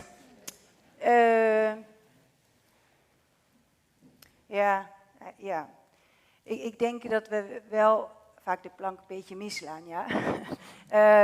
Dat we ook daar weer we willen het vaak zo technisch maken en plannen en zo. Nou, laat ik even eerst starten met iets goed. Ik denk bijvoorbeeld die ruimte voor de rivieren. Daar zie je al het verschuiven in denken en wat die investeringen nu al teweeg brengen. Ja. En ik denk dat we dat moeten durven doorgaan in die manier van... het eigenlijk ook een beetje loslaten. Maar ik denk dat hele systemische denken, dat hele complexe, al die samenhang en zo, dat zijn wel echt elementen die we er nu bij moeten gaan krijgen in ons denken. Uitzoomen en zorgen dat we meer gaan denken in verbindingen en gezonde verbindingen dan alleen maar in hokjes. Ja, dat we eigenlijk acknowledgen, dat we erkennen dat zo de realiteit in elkaar zit. Weet je? Ja. Ik denk dat in dat aspect het echt niet meer on the fringe is, dat weten we. Ja. Maar nu moeten we dat dan ook echt gaan doen. Ik heb wel een vraag vanuit die filosofische hoek. Komt nu Bruno Latour en die heeft een soort oproep gedaan om, we hebben ook een podcast over gemaakt, geef bijvoorbeeld rivieren een juridische stem.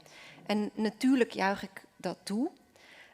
Maar ik denk ook meteen van, zou Chief Phil Lane een juridisch document of een juridische bepaling nodig hebben om die rivier te eren? Nou, dat denk ik niet. Sowieso een grote beweging die nu gaande is voor rechten voor de natuur, waar je onder andere rivieren, bergen in veel landen en inmiddels ook in sommige Europese landen rechtspersoonlijkheid toegekend krijgen. Ja, dus ik ben blij met het initiatief vanuit het hart waar het uitkomt. En toch maak ik me er ook zorgen om zo'n initiatief. En ik ben heel benieuwd wat jij daarvan denkt. Omdat je dan eigenlijk... dat is oké. Dan ga ik niet meer uitleggen. Ja. Is een nieuwe filosoof, of een levende filosoof, George Agamben, die komt hiermee. Die zegt, zodra je dit doet, zodra je zo'n juridisch document maakt voor iets, ook voor de mens, ook mensenrechten, zul je altijd uitsluiting hebben en vallen dingen erbuiten. Dus het leent zich ook voor alles wat niet het juridische document heeft, verdient geen plek, heeft geen bestaansrecht, heeft geen rechten, daar hoeven we geen rekening mee te houden. Ik vind het eigenlijk heel mooi dat jij onze dag in deze zin afsluit en voorleeft zonder juridische documenten. Maar nou, bla bla. Wat is jouw reactie op deze filosofische... Sorry jongens, sorry. Nee, ik vind juist fijn dat je in jouw vraagstellingen belichaam jij ook die worsteling allemaal. Ook in onze taal, weet je wel. De snapshots waarin we dingen gebruiken. Maar nee, even antwoord dan. Ergens heb ik het antwoord dat ik voel zowel praise, fijn, allerlei initiatieven. We zijn een heel jong soort, weet je. We zijn nog maar net van die peuters die leren vallen en opstaan, zeg maar, met lopen. Dat beseffende in die 3,8 miljard jaar van leven. Dus we leren. Als je dat even als van... En dan denk ik allerlei initiatieven, echt mooi. En draag ik bij. En aan de ene kant denk ik, reageer ik vaak op dit soort dingen. Recht voor de natuur. Ja, zo, dat. En aan de andere kant zeg ik van... ik ga mezelf daar niet... Ik kies voor niet de juridische weg. Ik denk dat op korte termijn heel veel juristen er vooral baat bij zullen hebben. Ja. En het systeem in die zin. Ja. Ik denk dat we veel meer juist... Ik zou juist... het weer gewoon bij onszelf brengen. Ja. En dan bijvoorbeeld een ander element, bijvoorbeeld die privacyrechten en zo. Met dat burgeronderzoek, dat is best een wespennest rondom die privacyrechten. En, denk je, en als wij al die dingen zouden moeten lezen waar we dan zeggen, oké, consent, dan zouden we 9 jaar verder zijn. Dus we creëren dingen in dat juridische systeem, wat we weten dat we nooit halen. En dat denk ik ook, dat zouden we toch niet moeten accepteren. Ja. Dat het allemaal zo onmenselijk wordt. Ja. Ik weet niet of jullie het allemaal lezen, die dingen, waar je zegt ja. Maar goed, maar vooralsnog, ik vind het wel heel belangrijk dat de talen die we spreken, dat we die ook gaan oefenen om die meerstemmigheid te geven. Ja. En in die zin vind ik het een hele belangrijke stap. Er zijn vast ook nog wel wat vragen uit de zaal, denk ik. Deze meneer, er komt een microfoon op u af. Ja, ik zag een mooie overeenkomst van over 30 jaar. En dan denk ik, ja, wolven doen dat in 10 jaar. Wat is eigenlijk de verwachting hoe dit gaat lopen? Oh ja, nee, ik werk niet met verwachtingen per se. Okay. Ja, ik werk meer met die omstandigheden. Welke omstandigheden zijn er nodig? En dan gaat er een magie ontstaan. Ik wist niet eens met de Maaswandeling dat er een film zou komen, dat ik een burgemeestersnetwerk. Ik wist alleen dat ik 1000 kilometer wilde gaan lopen. Oh ja. En allerlei mensen ontmoeten. Dus die vormen gaan ontstaan. Mm-hmm. En die vormen die dienen dan weer om weer andere dingen te doen. Maar die magie, dat gaat zijn werk doen. En ja, dat is ook heel mooi, ook met het werken met verschillende generaties. Hoe dan jongeren weer de ouderen weer meenemen en de ouderen weer andere dingen helpen herinneren. Van ik heb zwemles hier gehad en weet je nog dat. Dus daar kan je geen verwachtingen in maken. Ja. Nog een vraag uit de zaal. Maar wat ik hoop dat dit zaadje, dat het beweegt. En dat is ook heel frustrerend. Want meestal als je een project doet, dan is het zo, dan werk je iets af en dan rond je iets af. Maar als je een beweging start, dus ik hoop dat dit gewoon door allerlei plekken, waterschappen, ministeries omarmd gaat worden, dat het begrepen wordt, dat het geadopteerd wordt en dat het dan vervolgens geïntegreerd wordt. Ja. En als ze met een beter voorstel komen, prima, daar sta ik helemaal open voor. Tot nu toe heb ik nog niet iets gehoord wat zo simpel en concreet kan zijn en poëtisch is. Ja. Vraag nog. Ik zie een vinger daar. Ja, ik heb een vraag. Wat ik geweldig vind, wat je hebt gedaan met het heel concreet te maken en dat je mee kan doen. Ja. En wat mij fascineert, ook wat hier vandaag gebeurt, is van hoe creëer je de magie. Ook wat Philip zei, van we snappen heel veel dingen, maar we hebben een soort intimiteit, een hartsgevoel nodig om het in gang te gaan zetten. Ja. Ja. Dus volgens mij is de key, hoe kunnen wij bijeenkomsten organiseren waarin we gesynchroniseerd zijn, waarin dat hart open gaat. Ja. En ik ben benieuwd, jij doet dat al met die wandelingen, maar dit is wat we als beweging op gang moeten brengen. Dus dit is volgens mij ook het zaadje. En het is een hele interessante vraag waar ik ook zelf wel mee worstel, is een beetje een groot woord, maar waar ik wel over nadenk. dit soort onderwerpen, denk ik, verdienen een groter podium en moeten meer vaart krijgen. Maar dat doe je niet door allemaal podcasts te maken en stukken te schrijven, want dat zit allemaal in het hoofd. Maar de tijd om met iedereen lekker in zo'n veldje te gaan zitten aan de rivier heb ik niet. Dus hoe schaal jij dit op in jouw gedachten? Is dat überhaupt belangrijk? Of wordt het gewoon een soort van organische olievlek dan? Ja, het is zeker belangrijk. Dus ik ben heel blij dat iedereen in zijn kracht, dat journalisten dus weer het in hun veld. Jij hebt, weet ik veel, 10.000 volgers. Ja, dat heb ik niet. Nou, misschien bij elkaar opgeteld van die verschillende media's inmiddels wel. Maar met een wandeling kan ik dat zeker niet hebben. Maar om te blijven doen en mijn enthousiasme te behouden, ben ik het liefst buiten en lopen. Ja, ik zit ook nog steeds te veel achter de computer. Maar als iedereen het doet waar ze haar hart van gaat zingen, waar we onze talenten zijn, wat onze gaven zijn, wat onze gifts zijn, en waar wij betekenisvol willen zijn, dat is je eigen keuze waar je betekenisvol wil zijn. Als je die gaat integreren in alles wat je doet, dan ga je dus elkaar helpen. Maar toen we jou spraken, ja, zeker applaus. Wij wouden eigenlijk al, jouw oproep is misschien ook in het hier en nu. Wij zijn hier nu samen en veel Leen zei dat ook. Laten we elkaar ook ontmoeten in ons hart. En ik weet dat jij zei, zullen we water uit de rivier meenemen voor het publiek? En dat, of je eigen kraanwater of uit je sloot. Wat ik heel mooi vind is dat de hoofd is fantastisch.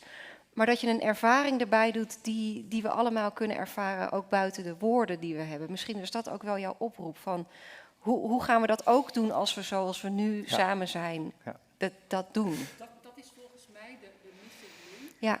Dat als we, voor de mensen thuis, dat is de missing link, denkt u. Ja.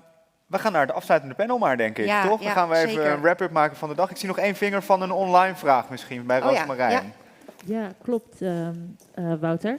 Ik heb een vraag van online. Ik hoor jou heel slecht, Je hoort mij heel slecht. Dat wordt nu denk ik gefixt. Ja, nu hoor je me wel, hè? Ja. Ik heb inderdaad een vraag van online. En die is uiteraard ook aan Li An Phoa. Wanneer zijn jullie succesvol? Eigenlijk met andere woorden, wat is nou precies drinkbaar? Ja. Definieer het maar eens. Ja. Wat zijn de indicatoren, Li An? Ja, je kan het dus, dat is het fijne. Er zijn dus allerlei normen rondom zwemwater. Er zijn ook allerlei normen rondom drinkwater, maar dat bedoel ik dus niet. Want dan eigenlijk, ja, een vis leeft misschien een week of zo in drinkwater. Ja. Dus ik bedoel eigenlijk meer bijna de kaderrichtlijn water doelen. Als we die hebben bereikt, dan zitten we denk ik al heel dichtbij drinkbare rivieren. Help mij eens als niet-kenner van die kaderrichtlijn. Nou, en dat is best wel interessant, want met verschillende gesprekken dus met Rijkswaterstaat denken zij allemaal dat we weten wat de kaderrichtlijn water is. Dat zijn dus de Europese doelen die we hebben gesteld aan ecologische normen. Nou ja, het ziet er helemaal niet goed uit. Rondom die oevers, bijvoorbeeld, waar je het net even over vroeg van hoe we het aanpakken. Ja, het is zowel dus hoe het in het water is gesteld, als hoe het ook aan de oevers is gesteld. En dus als alles op het land, wat hoger ligt dan het water, daaraan gaat bijdragen. Dus dat is iedereen, elke dag, bij elke handeling in het hele stroomgebied, dat is de ambitie dus, daaraan gaat bijdragen. Dan pas kunnen we een drinkbare rivier bereiken. En de rivieren zijn altijd het laagste punt. Dus dat is waar je een soort van at the end of the day kan aflezen hoe gaat het met ons. Dus als een spiegel van hoe we leven. En ja, daar heb je allemaal parameters voor. En wij kijken er met ons burgeronderzoek naar 27. Maar dat is het punt nu, dat je heel veel dingen niet kan zien en meten meer. Dat de vervuiling zo klein is geworden dat elke 2 seconden een nieuwe stof in onze leefomgeving komt waarvan we niet de consequenties kennen, die ook niet genormeerd zijn. Dus dat valt ook buiten dat juridische raamwerk, want we kennen ze nog niet. Ja. En ze zijn dan ook slim, de cowboys, dat als het dan bijvoorbeeld, het is stofje X en dan mag je zoveel, daar heb je stel dat je wel normen ervoor hebt, dan maak je het X1. Ja. En dan mogen ze weer dat. Dan hebben ze die ruimte weer. Ja. Dus er komt nu zo'n mix. En dat is al onze medicijnen, het is al onze soorten plastic, het is al onze synthetische gewassen, dingen die we gebruiken in onze landbouw, de hele chemische industrie. Nou ja, dat zijn allemaal stofjes. En daar gebruiken ze dus niet dat als kompas, waarbij ze vragen, helpt dit richting een drinkbare rivier? Ja, doen. Wil het, hoe je dat doet? En nee, stop het, afbouwen, niet toelaten zomaar. En toch, ondanks al die grote bewegingen die precies de verkeerde kant op gaan met al die cowboys die stofjes tweaken, zodat ze het weer wel mogen uitstoten, blijf jij hoopvol? Want het is nogal een gevecht ook, als je het zo schetst. Ik behoud mijn enthousiasme. Dat is het. Ja. Ik leef, dat is een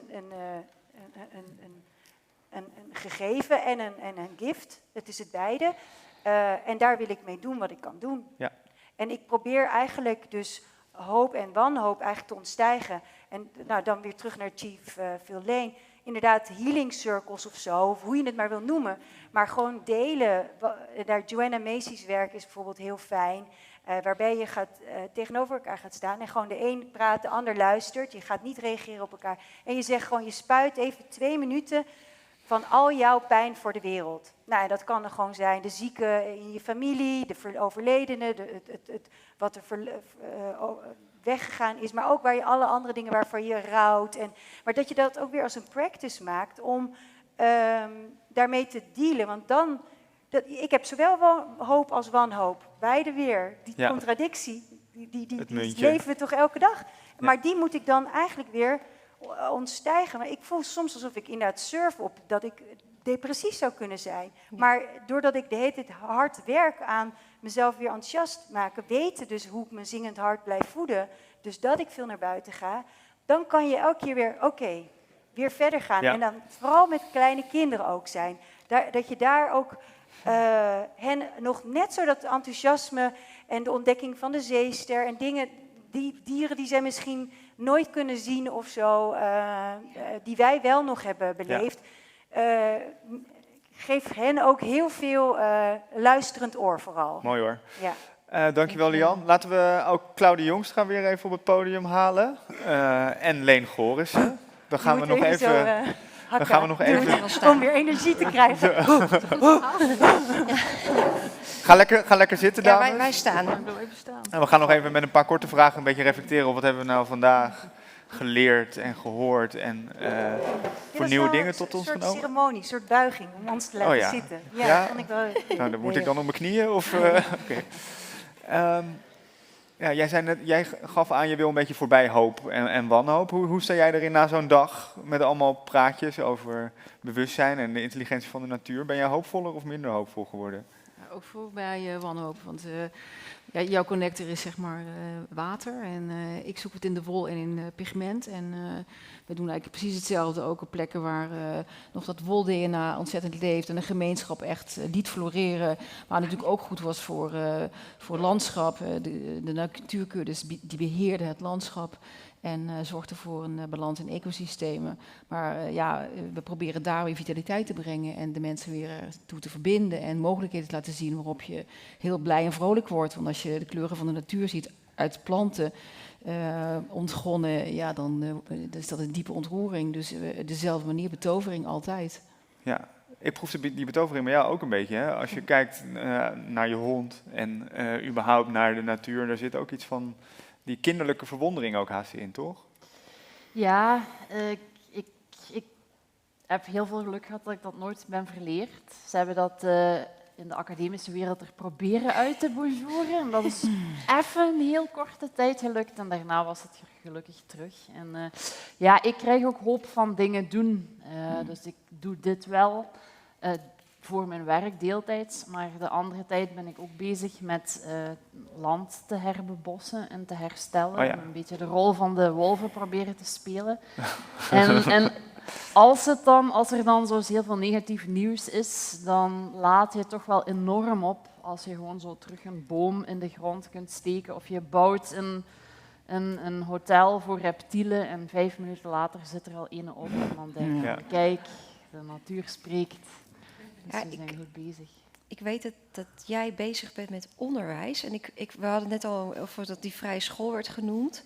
Ik vraag me af, hebben jullie ook een idee over dat misschien het curriculum wat we nu aanbieden toch moet worden aangepast? Of hoe zouden jullie dat doen? Ik weet eigenlijk niet bij wie ik dan zou willen, misschien bij jou. Nou, gooi het balletje gewoon hierop en dan wordt hij wel ingekopt. Oh ja, ik zou de school inzetten alleen op de dagen dat het regent. En maximaal 2 uur per week en al de rest die kinderen naar buiten en leren van de natuur. Maar dat vind dat maar is even wel een soort reëel daar perspectief. Ja, maar en daar proef ik ook wel een soort van iets waarbij ik met mezelf een soort sceptisch merk dat in een samenleving waarin wij leven wel heel moeizaam zou zijn, omdat je dan juist heel veel kansenongelijkheid creëert, om maar iets te noemen. Nee, maar ik ben ook gewoon echt op zoek naar, stel dat we nu naar het ministerie van Onderwijs konden gaan en een klein begin konden maken, welk begin zou dat moeten zijn? Waarom moet het klein zijn? Nou ja, omdat we heel veel reëel willen zijn. Liever niet. Liever let's go. Maar ik hoop dat je ook ziet dat als we dat hele grote perspectief, dat briefje zo van tafel wordt geschoven. Ja. Ja. Dus is er een begin te maken en hoe zou dat eruit zien?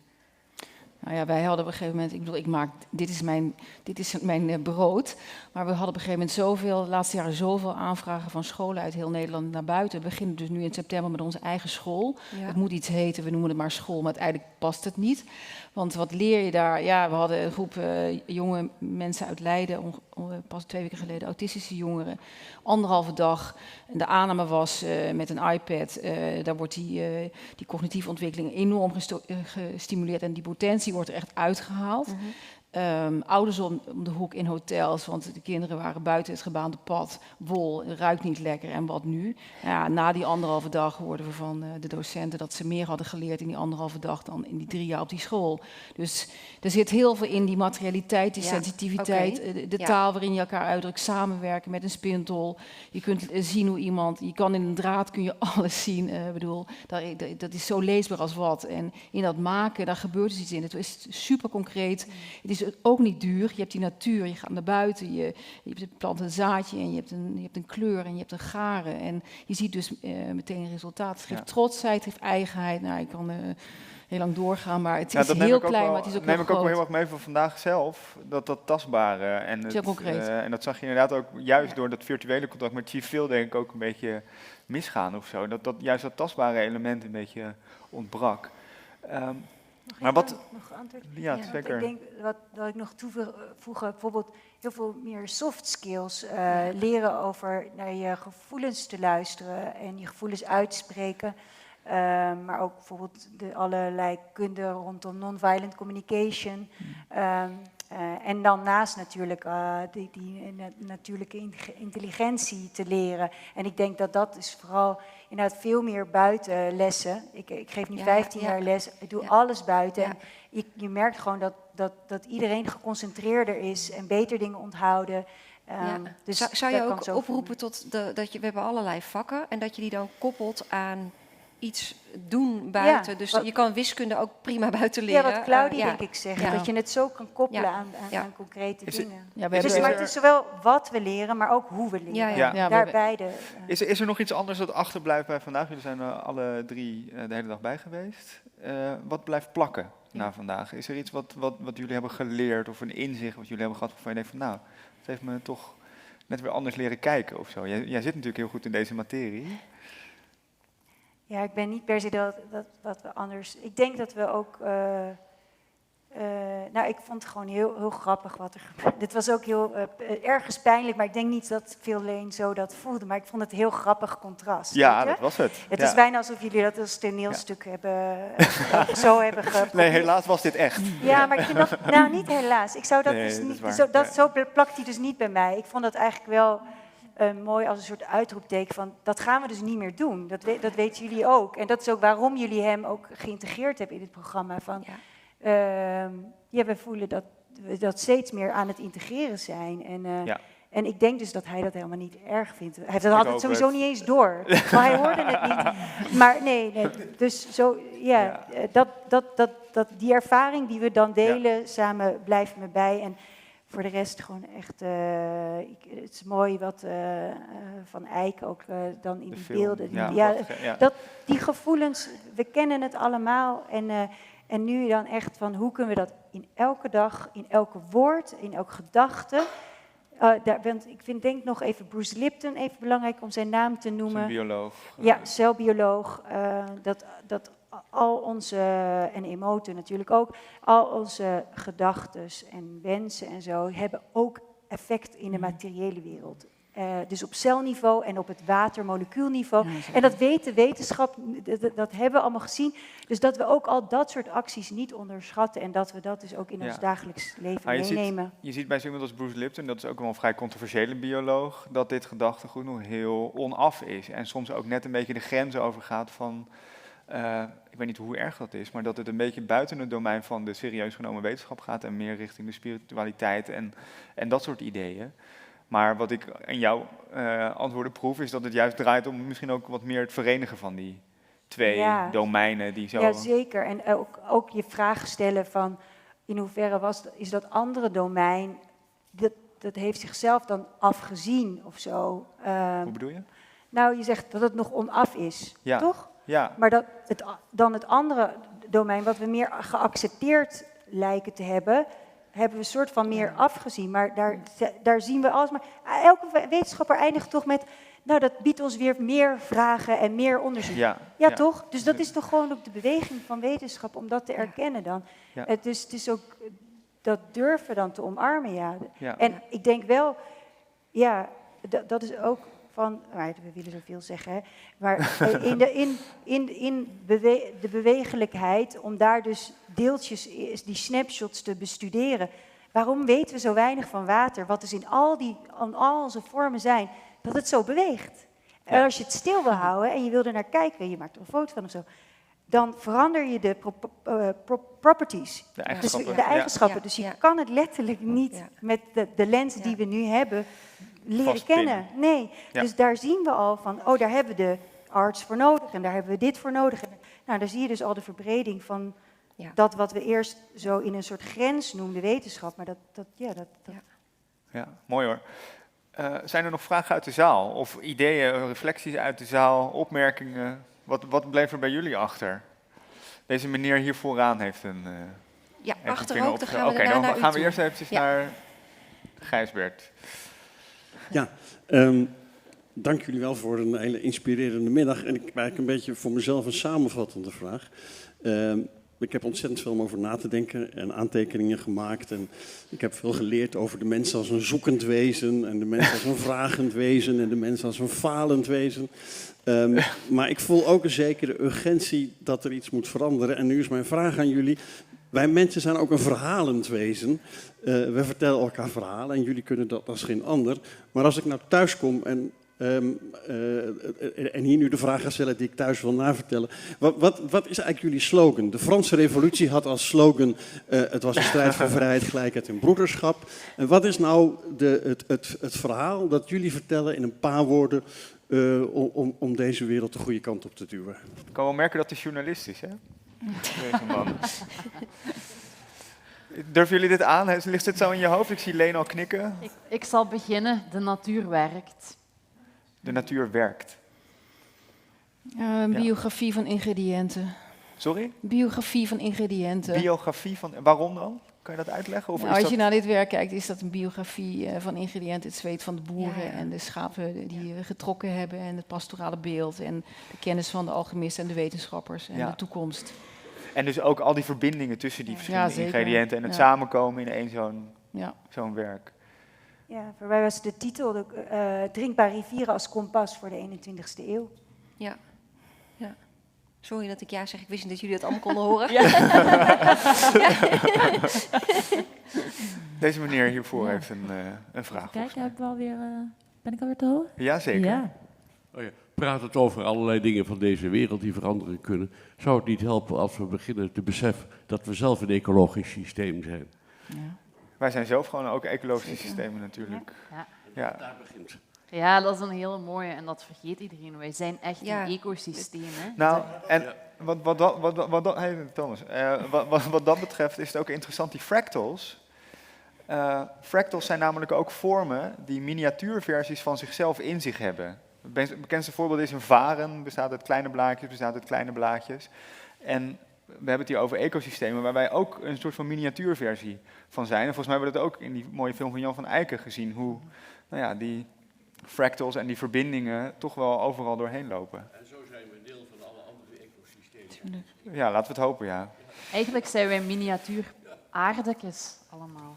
Ja. Iedereen is een planeet. Ja, we zijn aarde. meer niet mens dan mens. Dat is ook heel apart om te beseffen. Ja, dat klopt, Ook weer zo'n contradictie, toch? Ja, die we zijn.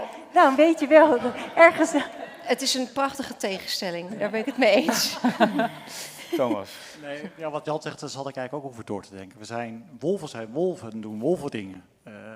Walvissen doen walvissen dingen. Mensen doen mensen dingen. Sprinkhanen doen sprinkhanen dingen. En je weet, sprinkhanenplaag, die komt op een gegeven moment en dan gaat het vanzelf over. Dus wij zijn hier ook onderdeel van de natuur. Weliswaar maken we daar een kunstmatig iets, een termietenheuvel van misschien. Maar ik denk, je kunt ook de mensen als een mensenplaag zien. Dus de natuur zal het vanzelf wel keren. Waar het natuurlijk over gaat en waar Darwin ons op wees, was dat het natuurlijk gaat over degene die het meest kan aanpassen. En dat is misschien de vraag die we onszelf moeten stellen. Hoe kunnen we ons aanpassen? En dat vind ik inspirerend in de voorbeelden. Hoe kunnen we de positieve verandermotor zijn? Wat jij vertelt herken ik ook heel erg in mijn werk. Het is gewoon geen optie om je te laten vlammen en niks te doen. We moeten gewoon een andere route kiezen en kijken of we met positieve verbeeldingskracht die weg in kunnen gaan. En dat is eigenlijk volgens mij wat we aan het doen zijn. Dat ongebaande pad bewandelen en dan reflecteren. En dan is het belangrijkste niet zozeer op de inhoud als wel op het proces, op het zelf organiseren. Ja. En dat is wat ik mooi vind van de NRC Future Fair. Mooi, dankjewel Thomas, mooi gezegd. Daar is nog een vraag.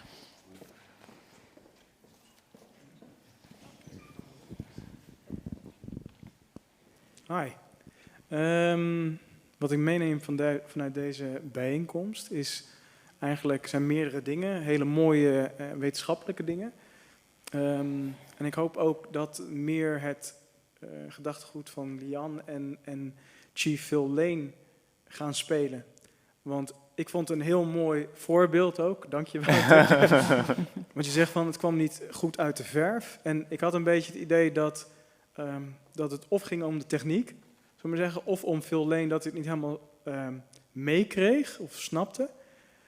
En ik denk dat daar een soort, dit is niet persoonlijk, ik zie heel veel dingen als onpersoonlijk, maar een soort oud denken, of cognitieve denken. Ja, zeker. Brein. Dat haal ik er ook zelf heel erg uit. Dat we hem hier in een soort van setting, ook nog digitaal gemedieerd, zetten waar die helemaal niet thuis is, waar dus een verbinding mist. En die helemaal niet recht doet aan wat hij te vertellen heeft. Ook. En tegelijkertijd denk ik inderdaad dat dat ook nu de ervaring was. Ja. Ja, is ook zo. Ja, jij was net wat kritischer. Hè? Ja, nee, maar ik begrijp waar het vandaan komt. Kan een microfoon hier voor de mensen thuis? Mag ik nog even afmaken? Ja, totale chaos. Ik zit wel goed. Wat ik vaak merk, en ik denk dat deze bijeenkomst natuurlijk ook gaat over inclusie. Ja. In elk stuk is dat, in mijn LinkedIn-bubbel, zullen we maar zeggen, zie ik heel veel inclusiespecialisten en die hebben het dan over inclusie, maar die sluiten heel veel mensen uit. Dus mijn punt is eigenlijk, hoe kunnen wij gaan werken met dat ego in de meest neutrale zin van het woord. Alles wat wij denken dat we zijn, alle angsten, alle achievements die we hebben gedaan, alles wat we aan onszelf kleven. Hoe kunnen we daar doorheen? Nou, dat kan door meditatie bijvoorbeeld, vinden heel veel mensen een soort zweverig of eng woord. Maar ook door somatisch werk, lichaamswerk, je fascia, je bindweefsel, kan letterlijk ervoor zorgen dat je je verbonden voelt met een ander. Dus ik ben heel benieuwd ook, en ik blijf jou sowieso altijd volgen, jou ken ik nu. Heel benieuwd hoe dat in Nederland zijn shifts gaat vinden. Ja. Ik denk wel dat je die shift een beetje ziet opborrelen op heel veel verschillende plekken. Dat die aandacht voor het lichaam ook in geestelijke gezondheid bijvoorbeeld echt heel erg aan het opkomen is. Dat de ideeën die we vandaag hebben besproken over bewustzijn, hoe raar ze ook klinken en hoe controversieel ze ook zijn, dat ze echt in opkomst lijken te zijn. En dat een soort van breder besef van de verbindingen die er overal liggen, het feit dat we in systemen leven, dat wij zelf onderdeel zijn van dat systeem. Ik merk, terwijl ik deze woorden uitspreek, ook weer dat het zoeken is naar de juiste woorden en de taal, omdat het al snel een beetje vaag en zweverig is. Maar ik heb wel de indruk dat er echt iets aan het opkomen is. En ik hoop dat het snel genoeg gaat, want dat is natuurlijk wat Gijs wel aanstipte. Er is wel urgentie bij. Wat neem jij mee gewoon van deze middag die we met elkaar hebben gehad?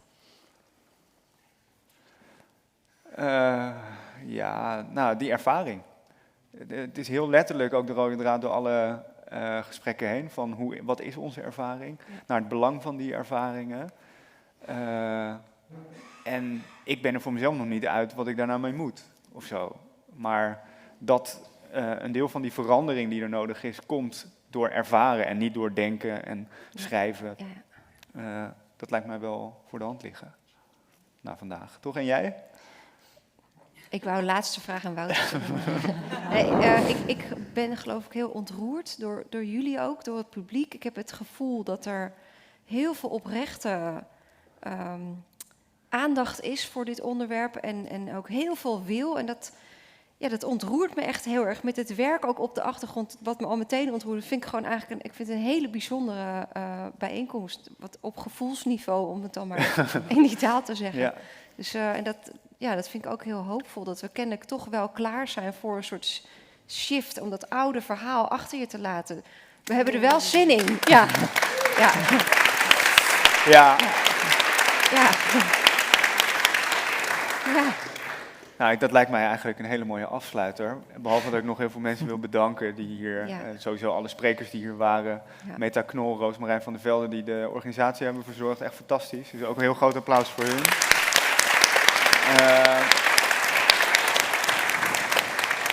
Ook nog heel veel dank aan Jasper Visser en Merlijn Twaalfhoven die vandaag de toekomstwandeling verzorgden. Ja. Waardoor mensen van tevoren hun beentjes konden strekken en alvast helemaal in het thema konden komen. Dus heel erg dank daarvoor.